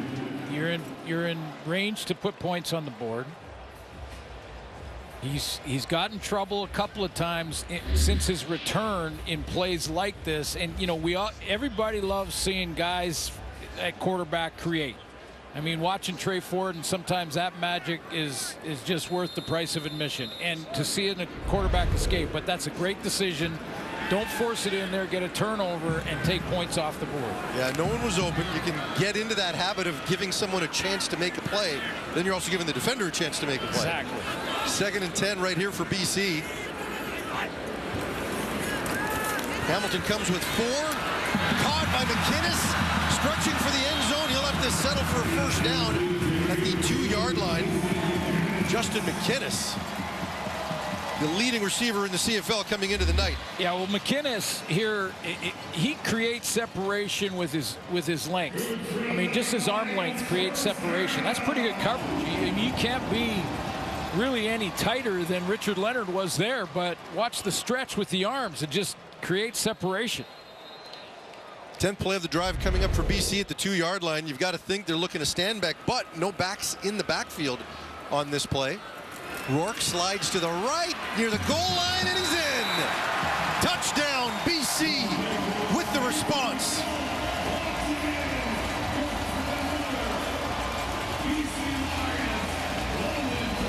The second rushing major of the night for Nathan Rourke. Yeah, this is the William Standback drive, though. I mean, this is a drive with great balance in the play calling from Jordan Maksimic. It finishes with the quarterback sneak from Nathan Rourke, who is patient getting to the outside, and he ends up going one-on-one with Stavros Katsantonis, the guy he trains with. So that's 2 down near the goal line that he scored on number 30, and 2 that he's knocked down from Nathan Rourke trying to throw it down the seam. So they're going head-to-head tonight. And you mentioned the William Standback drive. Standback now at 100 yards even on this game. Yeah, good balance in the play calling there on that last drive. And of course crossed into the 1,000-yard mark for the season. So the Lions showing as much balance as we've seen in some time here. And that was important for the Lions. When you look at how things had gone, you know, Hamilton was able to stop them. They get the drive to open the half. To get this drive. Well, let's see a little bit of 31 getting to a 100-yard gain on this drive alone. I mean, this got him to 100 even, but it was great production on first down. Little fly sweep to maybe get the linebackers widened a little bit and thinking about it. Nice throw to McInnes, or to Aberhart, and then to McInnes down near the goal line. And this finishes the drive with Nathan Rourke's second rushing touchdown of the night. Standback, meanwhile, with his 15th career 100-yard game on 14 carries so far tonight. He's been a handful for Hamilton defenders.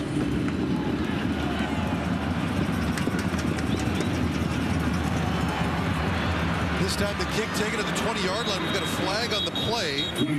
That's Jonathan Moxey with the return. During the return, holding, Hamilton number 29, 10-yard penalty, first down. Remember that last drive for BC started on their own 17-yard line, so a 10-play, 93-yard response drive after Hamilton gets 8 points. That took 5:21, and we're now inside the final 2 minutes of the third quarter. BC's got a 2-score lead. Well, Hamilton scoring out of the gate to start this second half. But then also the trick play for the 2-point convert. I mean, they grab a whole bunch of momentum on the road there, and the crowd here in BC Place got pretty quiet. That changed after that touchdown drive. Hamilton starts at their own 17 after the penalty. This time the fake to Bell. Mitchell finds Keandre Smith. Good gain on first down, 12 yards and another first down. He seems to have been the favorite target right now for Bo Levi Mitchell. Well, yeah, and he's been on a lot of these under routes and quick pushes to the flat, which on first down is, as we talked to Rick Campbell about it, at first down, some of these hitch screens and things like that to receivers are almost extended running plays in Canadian football. We know Mitchell is always at his best when he gets the ball out quick. Oh, yeah. Like a flick of the wrist, almost. Lions bringing 5-man pressure. Mitchell steps up into the pocket, has a receiver, and Smith again at his own 45 before being brought down by Manny Rugamba. Another first down for the third-year product out of Guelph. See where forward progress is marked here, but it's definitely beyond the marker, beyond the stick, so that'll be a new set. And that was Smith coming back and doing a nice job with scramble rules. As soon as Bo Levi Mitchell breaks the pocket there, you see Keandre Smith come all the way back 5-6 yards to present a target for him, and he hits him first down. And you saw there when the Lions brought pressure, nobody in the middle of the field. They're not going to honor Bo trying to run the football. He'll do it a little bit, but yeah. He's throwing from the pocket if it's up to him. Bo drops back to pass, finds the receiver across the middle. Uh-oh. Yeah. That's Shamar Bridges, who's been the rookie sensation. Late flag on the play. That could be for the low hit. Looks like he's getting up. Yeah, this is you know, he has the ball and you can go low to make a tackle, and I believe it was Ryder Varga who makes the hit. It's the crossing route. You see 17. He has the ball and 10-yard turns with misconduct penalty. BC number 48. The misconduct, I 10 think, yards is at the end of the after play. the tackle. First down.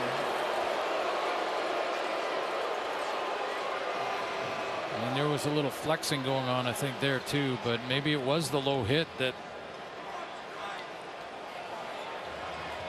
Those are dangerous hits. Those are Yeah. hits they're trying to get out of the game. It is legal to go low and make a tackle when the ball carrier has the ball in the open field, and that's what Varga did. I think he got the penalty for after the fact, the flex afterwards with Shamar Bridges on the ground. Bridges walking off on his own is a good sight if you're Hamilton. Meanwhile, they cross midfield into BC territory at the Lions' 50-yard line. This time the handoff to Bell, who has some room before being brought down by Ace Ely after a gain of close to 5 on the final play of the third quarter. Through 45 minutes, it is BC 23, Hamilton 8. Still anybody's game going into the fourth quarter. We'll be back to BC Place. Now. Yeah, big drive to start the second half first of all, and they get the major and the two-point convert. Looked like they had momentum, but that last drive by Nathan Rourke with William Stanback being featured in the drive brought balance, got that time of possession edge, and now got the BC Lions with the lead. So if you're Hamilton now, do you abandon the run game with a full quarter to go, or does Bell need to stay involved? Yeah, no, I think you keep him involved and keep that balance in there for them too. I mean, he can get good yardage on first down. So if you're basically in second and 3 or 4, Bo Levi Mitchell can keep the drive going with a check down throw, but can also be looking for that deep big play, the explosion play. That's what second and short gives you. It gives you those options.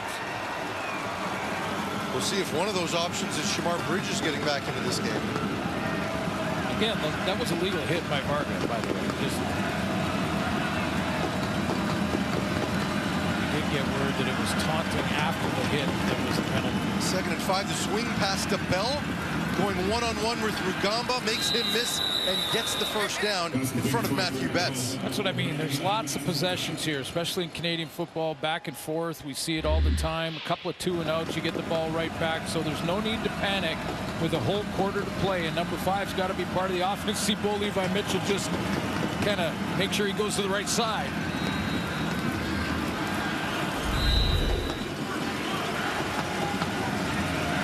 First and 10. Tim White comes across. Bo facing some heat, and he is brought down. Manny Rugamba with the big sack. Yeah, I'm wondering if Manny Rugamba left his responsibility in coverage or he went on this blitz.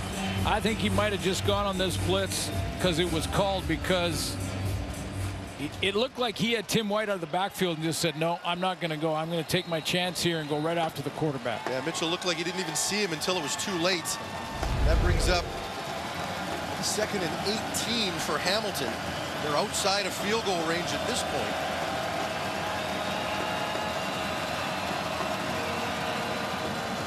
The quick screen to Bridges, who's back in the game. Then stumbles to the ground, well short of the first down, but they're now in field goal range for Mark Leggio.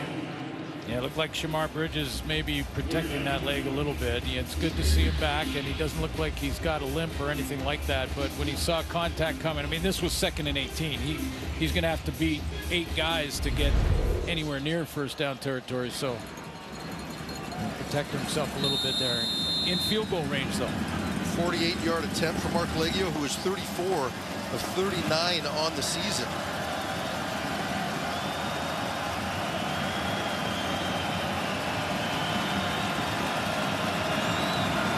kick. It is up. It is long enough, and it is good. Ticats cut the lead to 13 points. Plenty of time left. It is the Lions. It is the Ticats. Fourth quarter time here at BC Place. Well, you know, he has. At the beginning of the year, one of the reasons they struggled out of the gate, the Hamilton Tiger Cats, with 5 straight losses, was their defense just wasn't getting it done. And when you look at the turnover ratio alone, that's where a big part of the difference has been. Last 5 games, they've created 11 turnovers. In their first 10, they had created just 9 turnovers. Milanovic said the biggest thing he's done is simplify, which is very un-Chris Jones. Yeah, that's not what when you think. And again, a lot of people have opinions about Chris Jones as a head coach, but as a defensive coordinator, defensive mind in this league, I think back to the guys, the late Don Matthews, guys like that he learned from. He's an innovator. He knows defense. He has got this defense playing free, and Nathan Rourke tonight has had to work for everything they got. Incomplete on the play action on first down, brings up 2nd and 10. Ticats with like nothing more than a quick 2-and-out here. They bring just 3. Rourke looks like he's going to scramble again. Will he get free? No, he will not. Rourke brought down. David Menard, the former BC Lion, I believe was the one who eventually got home for the sack. Dwayne Hendricks celebrating pretty big as well. Yeah, and that's, again, you're right about Chris Jones getting this defense playing freely and just almost saying, look, less is more sometimes. Let's just go and play good fundamental football. Look at that Kyle Wilson footwork to keep Nathan Rourke from escaping wide and getting outside of his containment. That allowed him to get his teammate home to get the sack. Menard, the former BC Lion, had 30 sacks in 8 seasons as a Lion.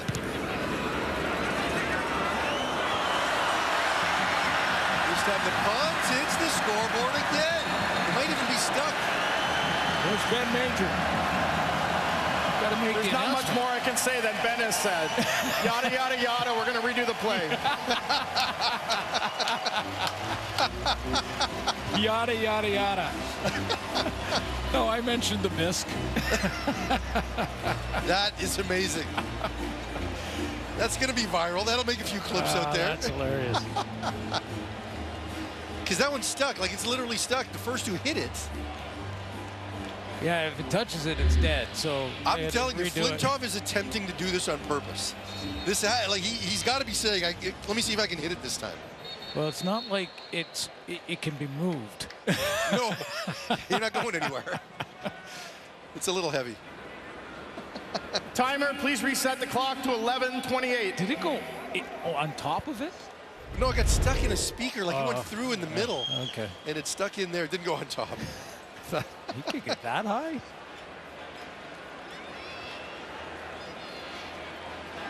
Flintoff's a very serious man, as you can tell. Yada, yada, yada. Wow. A Seinfeld fan.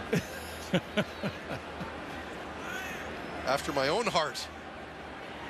All right, let's see if we can keep this one in the field of play. Flintoff, this time a much lower line type of kick, working towards the sideline and out of bounds.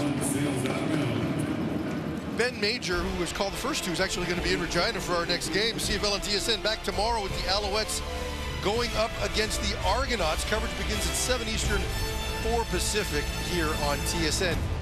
And you talk about matchups. There's the ball. We found it. That's got to go right to the Hall of Fame. Who's going up to get that? How did he place it there? I mean, and it didn't bounce. It didn't bounce back. Unbelievable. Smile, Stefan, smile. It's a show about something. Yeah. All right, 13-point lead for the Lions. Bo Levi Mitchell drops back, looks to the left, finds Tim White, on the right, I should say, at the 50-yard line, making the 51 before he's forced out of bounds. Pickup of 17 on first down. Good start to the drive. Yeah, there's the flick of the wrist for Bo Levi Mitchell to get it out there on time. Remember, he had one just like that intercepted by Ronald Kent in the first half. He dropped under there, but that time the timing was excellent to Tim White. Got Robinson in at tight end here. basketball player. Has one catch earlier tonight. Mitchell drops back. Lions coming with 4. The quick pass to Bell, who makes one man miss, makes another man miss before hopping out of bounds. It was Ben Haladic with the first missed tackle. His return to the lineup after missing the last 3 games with a calf injury.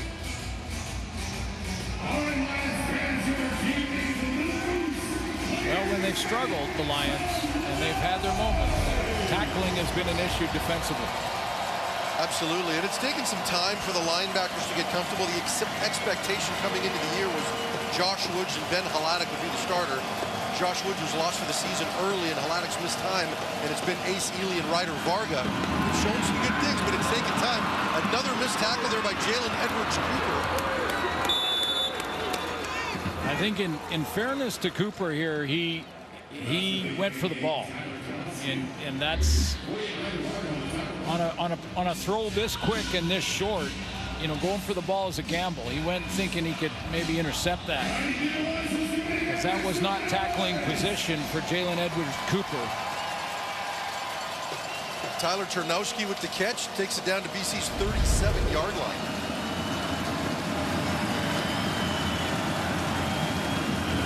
This time Bell swings out to the right. We'll see if they can make the first tackle here. They do.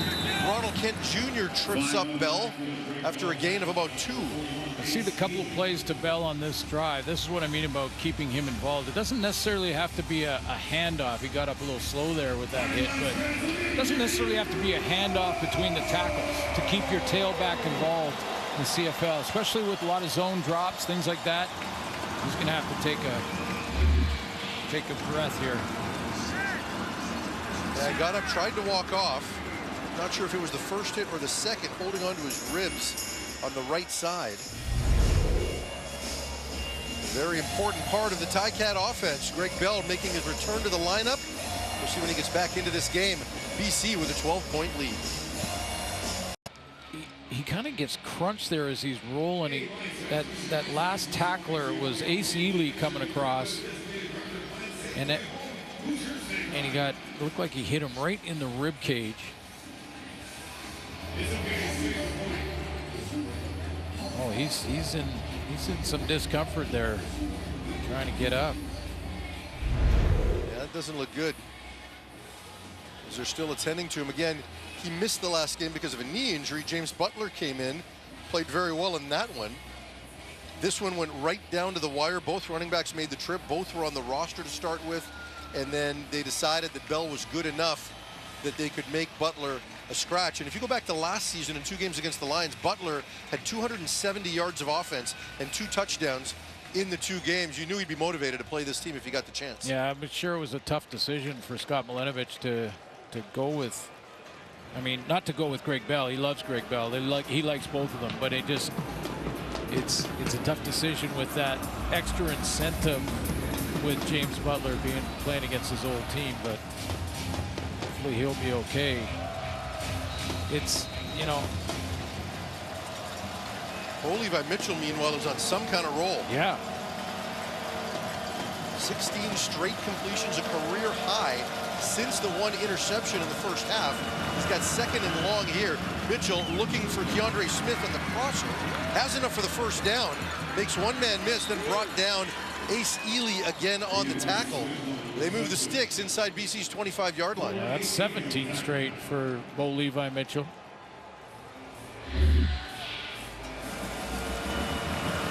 The record is in the 20s, if I remember correctly. 23 by Jeremiah Masoli. There you go. With Hamilton as well. I think you cheated and asked our stats guy. But okay. I did. Listen, we're both Hall of Famers. We didn't cheat now. Ante Litre in the backfield. This time the quick pass again. Tim White with the reception. Manages to keep his feet. Gets close to first down yardage. Probably just about a yard short. Keep going. 18 in a row for Bo. Well, Litre is you know, I mean, you can give him the ball. He can be, you know, that get him out in the flat too. He can catch it as well out of the backfield. But you know, his primary goal now will be protection. trying to be that extra blocker for Bo Levi Mitchell, and they'll use the hitch screens as sort of the extended running plays. This time Bo's under center, not Littre. Littre deep in the backfield. They're going to give it to him, and he is there. Easy gain for the first down before being tripped up by Varga just outside the BC 10. The old I formation, quarterback under center, fullback.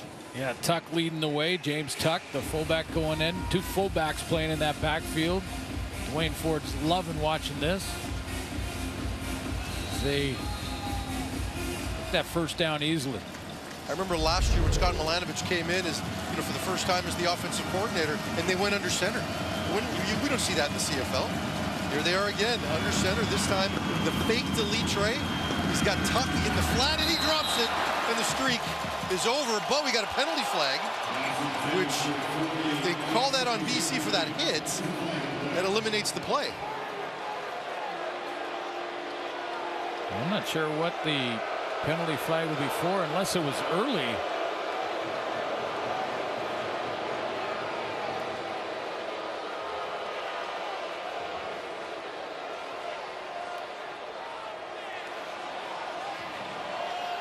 Rick Campbell not happy, as you can imagine. It looked like a regular football play. Let's see what they come up with. Well, they're still talking about it, because I think they're wondering if this was late, because if the ball's dropped, could Edwards Cooper, could he change his?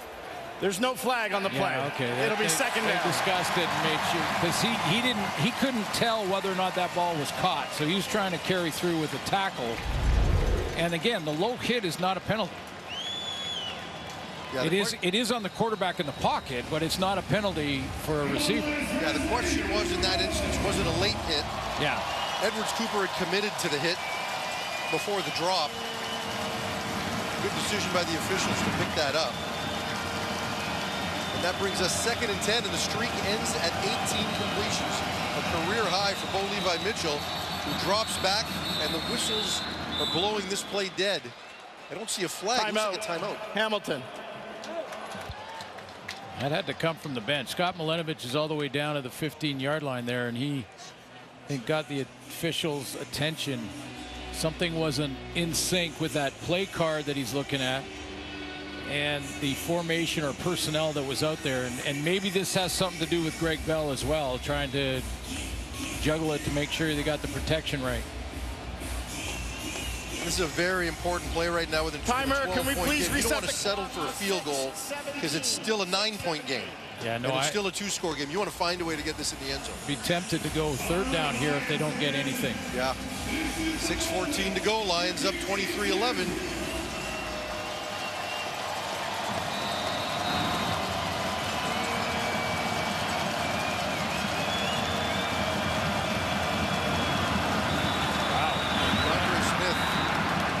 Smith was 10 yards before the snap.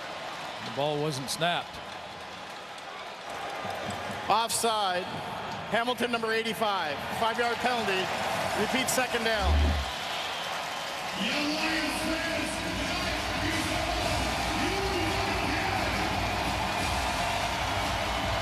That brings up 2nd and 15. The crowd getting into it now. Oh, yeah.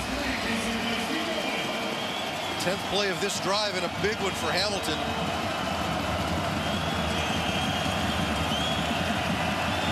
They're thinking end zone here.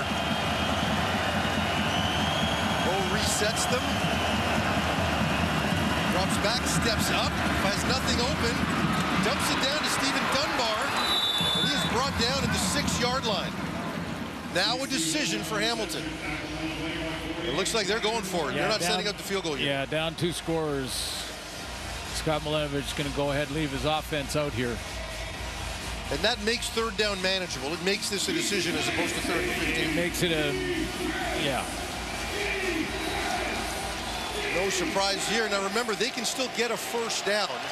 It's 2nd and 4 to go on the 6-yard line. So if they get to the 2, Hamilton can still pick up a 1st down here.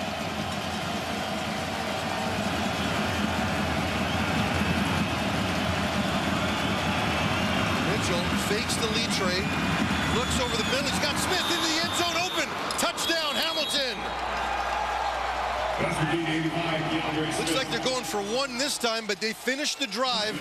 Smith, who's emerged as the key target for Mitchell in the second half, comes up with a major touchdown right there. Well, you know, the Hamilton Tiger Cats are used to these close games. In their last 3 games in the win streak, they have had a couple of these, including that game against Toronto, where they got the extra chance at another drive and a field goal attempt for the walk-off win against the Argos. So they're used to tight games, and Bo Levi Mitchell, of course, his great experience. I mean, this is start number 137 for Bo. Been there, done that. Kick is up and good, and Hamilton closes to within 4 points. Keandre Smith came into this game just 38 yards from a career high, 80 yards on 7 catches in this game, and a big touchdown. Off that 11-play drive with this pass to Keandre Smith. Guelph product, 4th-round draft pick, 37th overall back in 22. Keandre Smith, big play, and for that play to work, Bo Levi Mitchell needed good blocking up front because it was a crossing route that took some time. Son of an outstanding defensive back, Adrian Pee-wee Smith, but he's making a name for himself in this game. It really has since he stepped into the league. He was a first-year starter as a 4th-round draft pick. Kick comes to Terry Williams at his own 20-yard line, crosses the 30, and that should be about it before being brought down. Let me show you that touchdown again by Keandre Smith. He comes from the opposite side of the formation, so Tim White's going to cause some problems there. And this is Smith crossing all the way over here. To get to that part of the field, Bo Levi Mitchell needs some time to set up, make sure he has a throwing lane. So there's the route, and there's the touchdown throw. But this is the protection that's needed for Bo Levi Mitchell up front. Just 4-man pressure from the Lions, but they need to pick those guys up so that Bo can wait for that deep crosser. And there it is, touchdown throw. Looked like both of them were open, White as well.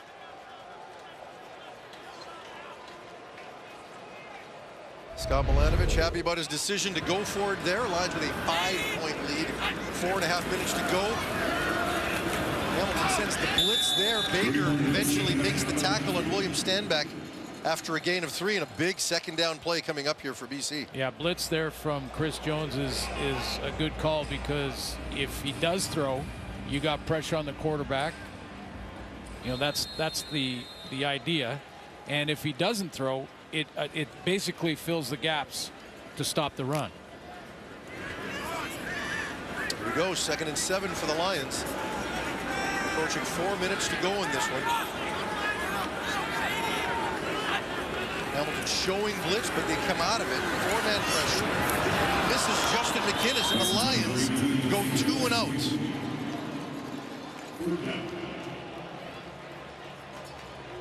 Hamilton in great shape here now. Yeah, just to look like he had Nathan Rourke had Justin McInnes on this little curl route. Now the pocket does collapse around him, so he's trying to throw around the pressure. McInnes at the right there. See that ball just thrown a little bit inside, almost like he was trying to throw him open. Flintoff with a kick. Woods takes it inside his own 30. Not much on the return, but still decent field position for Hamilton at their own 39 to start this drive. They're down 5. They need a touchdown here, and an injured Lion on the play. Rourke frustrated with himself. You have to think that he knows that was a ball that he could have completed to McInnes. Let's look at the career numbers for Bo Levi Mitchell in a single season. When you take a look at those numbers, and he has not led in a single season. He's got a wide lead now. It would take a lot for him to not finish first in the CFL in passing this year. And Tracy Ham, the only one with more yards to also not lead in any one single season. And that's the, and that's the interesting part about it, that, Bo Levi Mitchell, who was pulled, as you mentioned, and it really felt like Scott Milanovic and the Hamilton Tiger Cats were sort of moving on to Taylor Powell. And it looked like it could be the end of sort of Bo's run, but Powell got hurt. Gave another chance to Bo to play in that Edmonton game, and he has been lights out and now has got it together here in this fourth quarter. Chance to take the lead in this drive. Led his 23rd game-winning drive last week, looking for number 24 here. He's got some pressure, slides to his right, has Ternowski open in the flat. Good for a first down and gets to midfield. Good start to this drive for Hamilton. Yeah, I love the fundamentals from Bo Levi Mitchell here. I mean, watch how he has the ball up and ready to throw, even when he's scrambling. He gets that ball up, make sure it's ready to pull the trigger as soon as he sees the open receiver. And he doesn't have Bridges in on this drive. Ternowski's getting to play it. That really hasn't been the case since that injury, so doing it without his favorite target this season. Lions showing blitz here. Mitchell drops back to pass. Litre picks up the blitz. All sorts of time for Bo. Finds Ternowski again, who makes one man miss, almost makes a man miss, but gets a first down and gets close. And we've got a penalty flag in the backfield. Ante Litre was holding Hamilton, number 34. Yeah. 10-yard penalty. Repeat first down. There we go. That's a big one. Let's take a break as we hit the 3-minute warning. It is Hamilton driving for the winning touchdown, trailing by 5.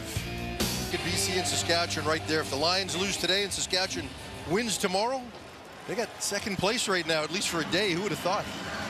Fighting for home field in the playoffs. Yeah, this is just a massive game for the Lions and really for Hamilton as well, as they're almost out of chances in their effort to get back here into the playoffs. So this 3-game win streak has done a lot for them. Mitchell finds Dunbar in the flat, hangs on across midfield, and they get most of the penalty yardage back. It's going to bring up 2nd and 7.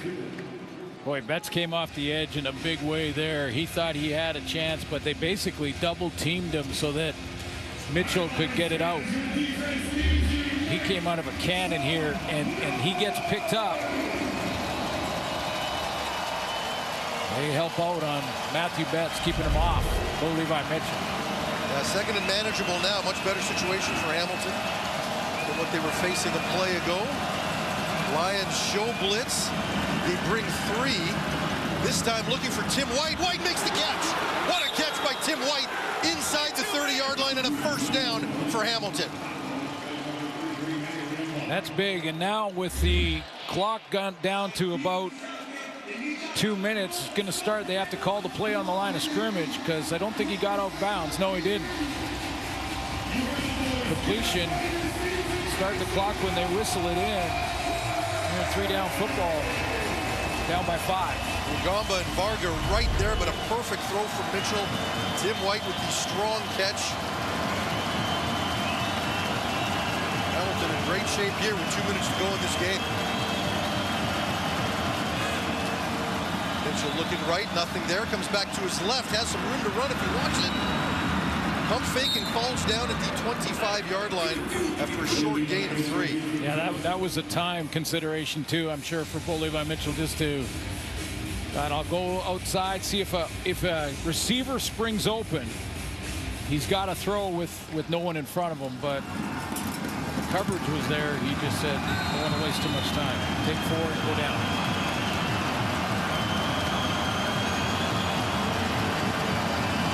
Bell has gone to the locker room, so it is Litre the rest of the way here for Hamilton. Mitchell on 2nd and 7 looks to his right, has a man, has a reception inside the 10-yard line. Brendan O'Leary-Orange dropped one earlier in the game, makes a big catch there. Well, it was the first play of the game, the first throw of the game. It's a real deep out by O'Leary-Orange, and he has to come way back to get it. Both throws a little bit off his heel, and that ball well short of where the route was supposed to end up, but then O'Leary-Orange comes back, fights for it, and gets there. Might have been the best thing to throw him open by having him come back to it. Gets to the 10-yard line. That is his 10th different receiver that Mitchell has found tonight for a completion. 1st and goal, just over a minute to go. Mitchell drops back, has a receiver, and it is caught for the touchdown. Hamilton takes the lead. It's O'Leary-Orange again. And they're going to go for 2. Brendan O'Leary-Orange is working one-on-one with Manny Rugamba. Larry Orange at 6'4", 226 pounds. Rugamba 5'11", 195, and he just blocks him out and rips it away. Lions brought 6-man pressure, couldn't get there. Good protection. Mitchell delivers the perfect pass, and it could be his 24th comeback if they can hold on for 101. Let's see what happens as they try to go up 3 points here if they can complete the 2-point convert. We saw the trick play, the Steel Town special, we're calling it, in the first 2-point attempt. Let's see what they come up with here. Leachray by himself to the backside here. All right, Mitchell looks to the flat, quick throw, has it. Touchdown, Tim White, and Hamilton is up 3.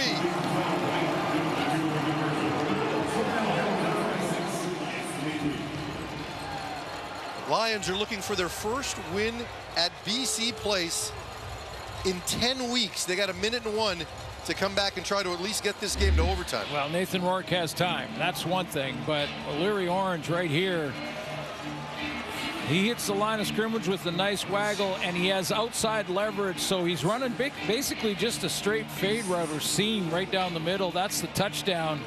And then Rugamba chasing, can't see when the ball arrives. I'm sure he got a ball call. That's the safety's job. Bellew, I'm sure, gave it to him, but somehow just wrestles it away from Rugamba. The 4th-round pick by Winnipeg, 37th overall in 2020. Here's your 2-point convert. We'll push to the flat by Tim White. That's a big 2 points because now it forces BC, if they're going to settle for a field goal at this point, that gets them to overtime. But a long ways to go before they can get there yet. Well, this is the type of situation where you do not want to get a penalty on this return. Absolutely. If you're the BC Lions.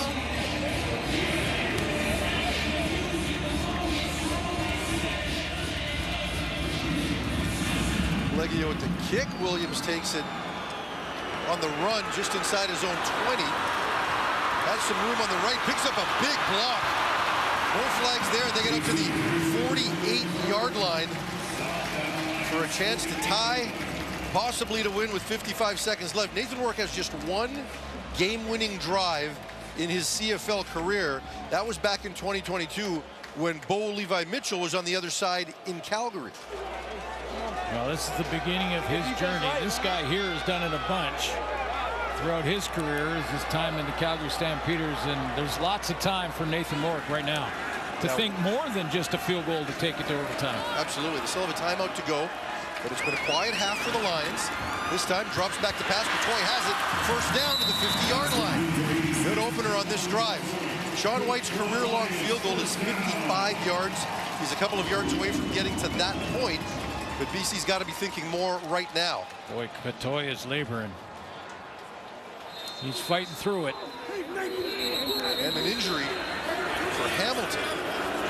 They're saying, please reset the clock to 50 seconds. The Lions offensively, and I think Nathan Rourke certainly turned to the official, said that's not a real injury. Ray Wilborn, the injured player for Hamilton.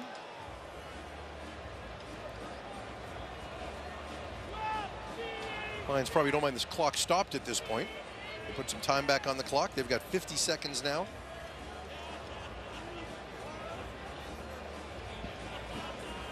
Rick Campbell also doing some complaining to the official on the sideline about the validity of said injury.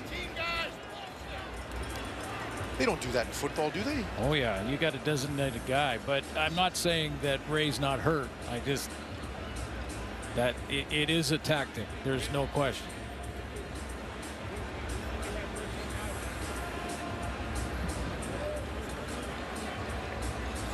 You know, Rick Campbell is feeling a level of pressure given how well this team started and where they're at now, especially after the last home loss to Toronto. We showed you the West standings earlier. Let's take a look at the East standings. Right now, Hamilton has a chance not only for third place in the East, but they could also potentially cross over. If they lose here, that's going to really hurt those opportunities for them. And they have the season series against Toronto. Swept them this year.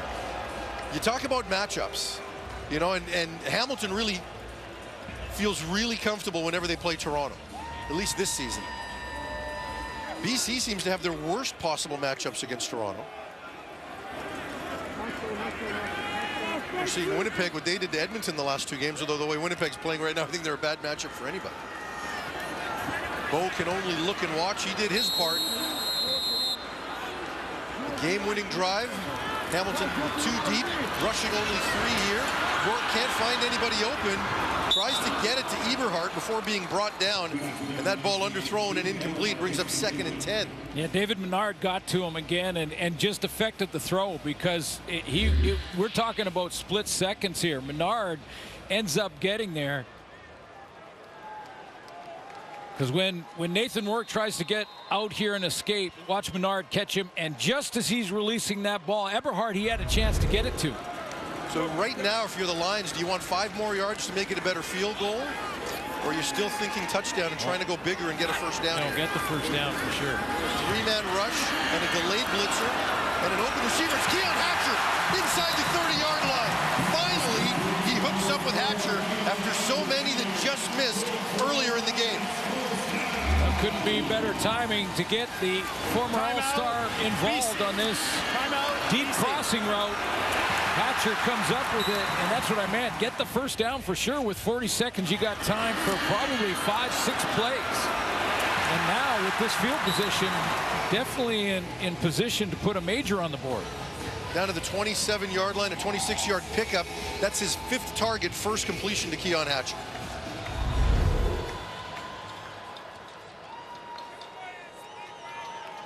Well, we're setting up for a pretty good finish. 34 seconds to go. Lions down by 3. Again, Rourke with just 1 come from behind drive for a victory in his career. That back in 2022. He's 2-3 as a starter this season against the Lions. Hamilton showing blitz. Rourke gets it out to Hatcher again. Hatcher has it at the 10-yard line.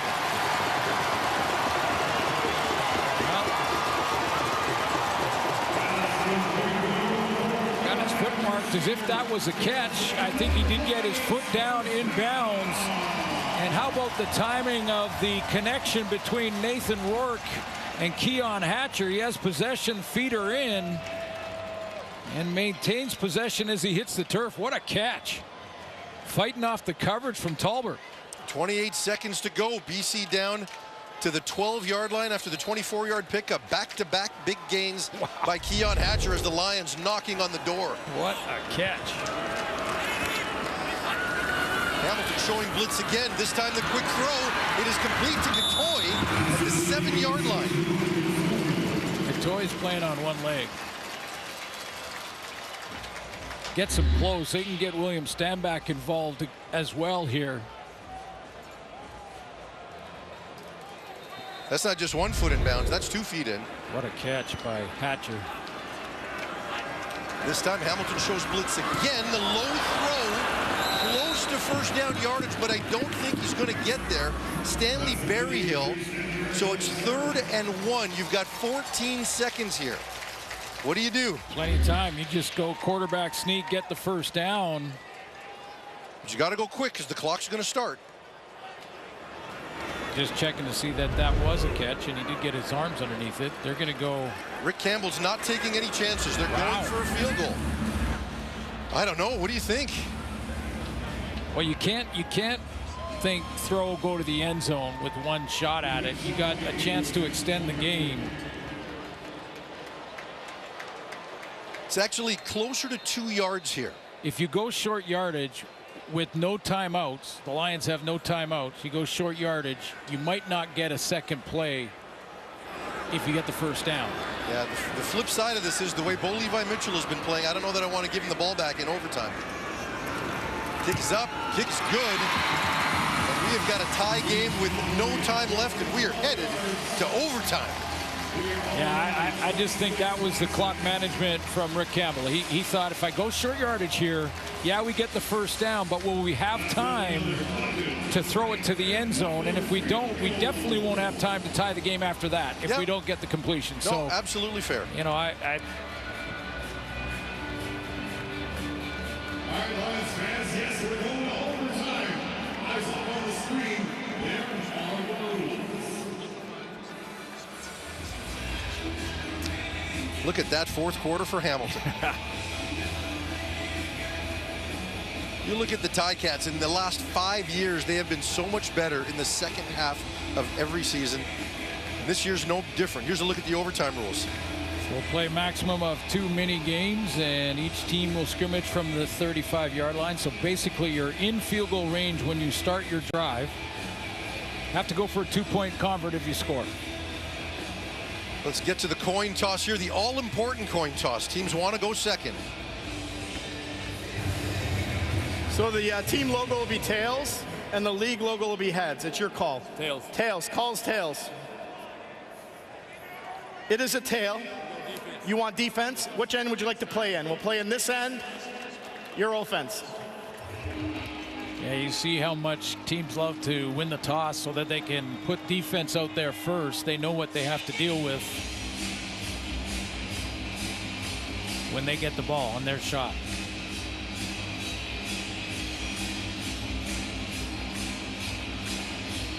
Hamilton with a brilliant comeback to tie this thing up, actually to take a 3-point lead with just over a minute to go. BC drives down the field with a last-second field goal to send this thing into overtime.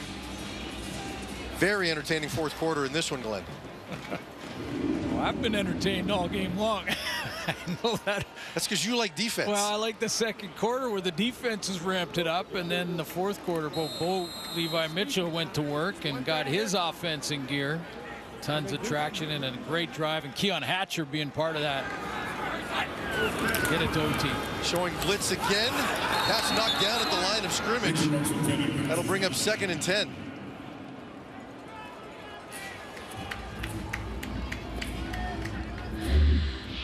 Hendricks knocked that one down.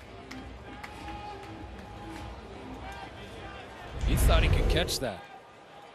He got up. He thought, I should have caught it.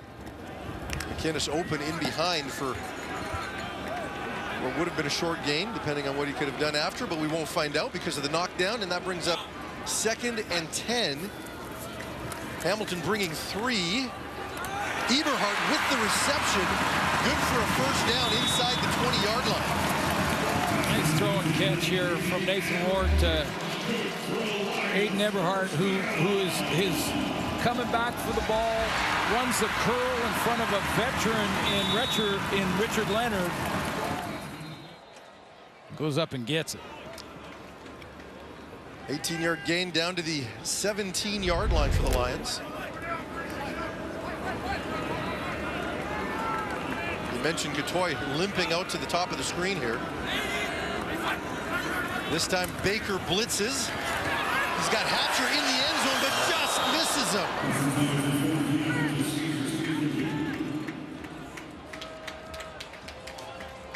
You're right. Keon Hatcher had a little bit of separation on this corner route. 3 receivers to that side of the field. I think Nathan Rourke picked him up late, but there's the throw just a bit outside. 2nd and 10. Lions converted the last one. Let's see what they can come up with here. Those 2 catches made you think that they were going to be in sync again, but look just a little off here. Hamilton being aggressive, showing more pressure. 3 blitzer off one side, and he just misses Eberhardt again. Field goal attempt coming for BC. Yeah, it looked like just a little late getting the head around coming out of this out route. Eberhardt turns his head. Well, he gets it around in time and just high in a fastball. And they're not afraid to go at Hamilton's best with Peters there in coverage, but timing just off, and that sets up a 24-yard field goal attempt for Sean White. And that's why when you win the toss, Bo knows exactly what he needs now. Kick is up and good. The Lions take a 3-point lead, and Hamilton will get the ball with a chance to win their 4th straight game.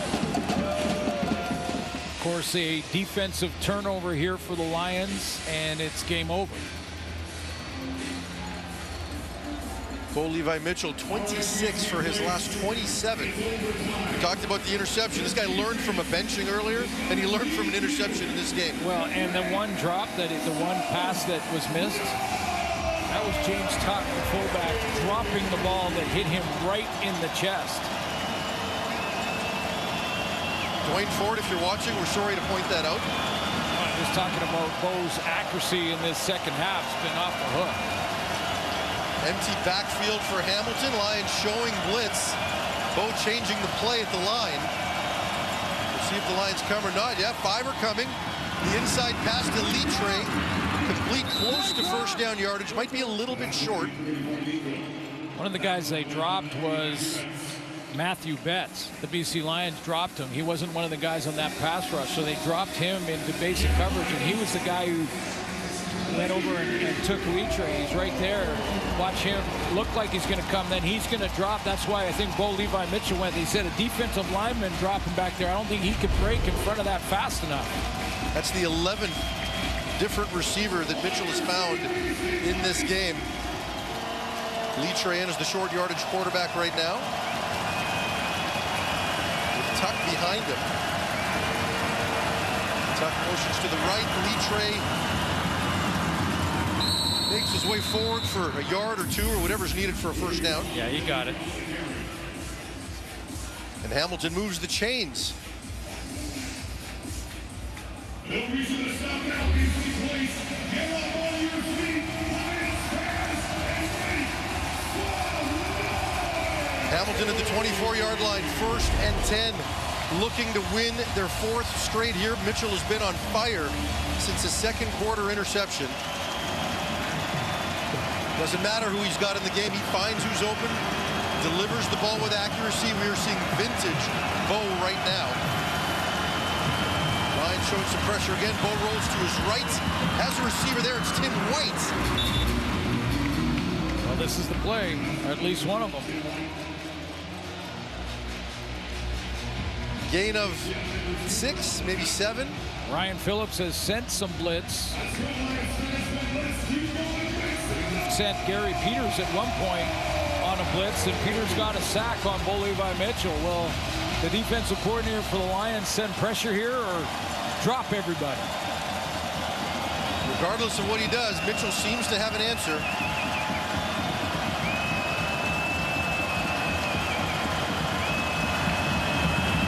Lions bring 4 this time. The pass over the middle. Smith caught, brought down at the 5-yard line in front of TJ Lee, and a first down for Hamilton. What a game for Keandre Smith. I mean, this is one of those games that takes you to the next level. I mean, that's a clutch play, throw and catch. Get it down to the 5-yard line, inside position on one of the best veteran DBs in the league. It's TJ Lee on that crossing route. The way Mitchell's moving the ball, this feels inevitable here. 1st and goal from the 5-yard line. Mitchell looking to call game. He's got Tuck and McCoy in. A little bit of confusion here. Play clock down to 5, 4. This time the give to Litre, not going to get there. Doesn't get much, maybe a yard. That'll bring up 2nd and call it 4. But some confusion there offensively for Hamilton. Boy, was there ever. They wanted to get the protections right, and they had Robinson and Tuck in both to get that big group up front because they wanted to run it, but they had them on the wrong side. And Mitchell just trying to get them lined up right there. 2nd and goal from the 4. You've got to think they're going to throw it here. Keep the game in Mitchell's hands.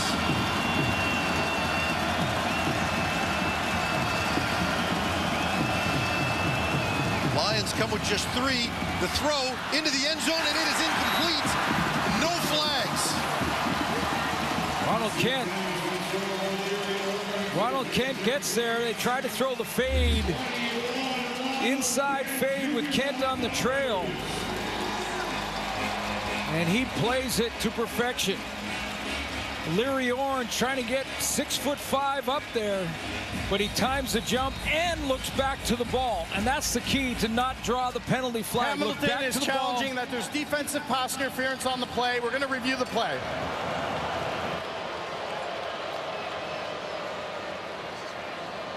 What do you think? Looked like you got a grab there. Well, I think there's you know, obviously it's a great challenge. I mean, you want to have the command center take another look. Let's take another couple looks at it. I think playing live, him looking back to the ball was the key to not draw a penalty flag. Yeah, no, I don't know how you don't call that. He grabbed him by the shoulder pads and pulled him down, or prevented him from going up. No, I don't know if he prevented him. He jumped up. He had his hand on him. There's no question about that. The question comes down to clear and obvious at this stage, I would think. And I just don't think there was enough there. That just. Now he does have his hand on the jersey and the shoulder pad, so that might be enough. We'll see. We'll see what they say. Let's wait for the call. The call of the year here for these two teams. Wow.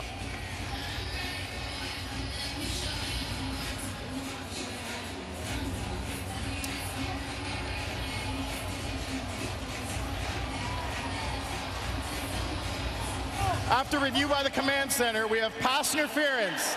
BC number 21. Foul was in the goal. Ball will be placed at the 1 yard line. First down. See, and the reason I'm not a fan of this is O'Leary Orange jumps, and yeah, his hand's there, but think of it as a crossing route or something like that. I'm not sure if he doesn't let him jump. Look, he's off the ground. So it's like his hand is there, but it's not holding him from jumping. First and goal from the 1. Glorious opportunity here for Hamilton. Kent comes out of the game with the short yardage defense. Powell is in as a receiver. Lee Trey will run to the right, to run to the left. He is in for the touchdown. Ticats win this one. The Hamilton Ticats come all the way back. 18 points in the fourth quarter and an overtime touchdown here. And the weekly discussion on the command center continues.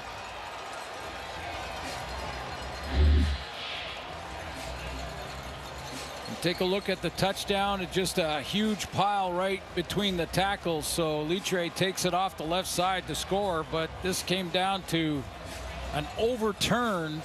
Has to be clear and obvious. And, you know, you have one opinion on it. I have a different opinion on it. If O'Leary Orange wasn't allowed to jump, if he couldn't jump and was held down by Ronald Kent, then that's interference. If you have your hand on him and he still jumps, your hand is there, you're allowed to have your hand on the receiver. It's like if he runs a curl, you're allowed to have your hand on his back. But if he's not allowed to jump here, if he holds him down without jumping, remember the call on the play is a clean play. The officials on the field said this was not pass interference. I know Hamilton fans say, hey, if you have your hand there, then that's interference and whatever. Like you say, we're sitting in the booth with two different opinions, but to overturn it in clear and obvious. Yeah, the standard certainly changed when they went back to clear and obvious. You know, certainly I saw a grab, but nonetheless, when you are Bo Levi Mitchell and you go 29 for your last 30, this is as good as we have seen this guy play. 5 years ago, he was the gold standard for quarterbacks in this league, and he is slowly creeping up back to that level. Yeah, and let's be clear, even if that play stood, they're going to a second overtime because that was a chip shot field goal that they would have extended the game and gone and played. So again, take nothing away from the fourth quarter for Bo Levi Mitchell, and also the Hamilton Tiger Cats defensively keeping it close in the first half, because it looked like BC really had the edge in the first half, but it didn't show in the scoreboard. No doubt about it. And the Hamilton Ticats are now up to 6 wins, just 1 behind Toronto.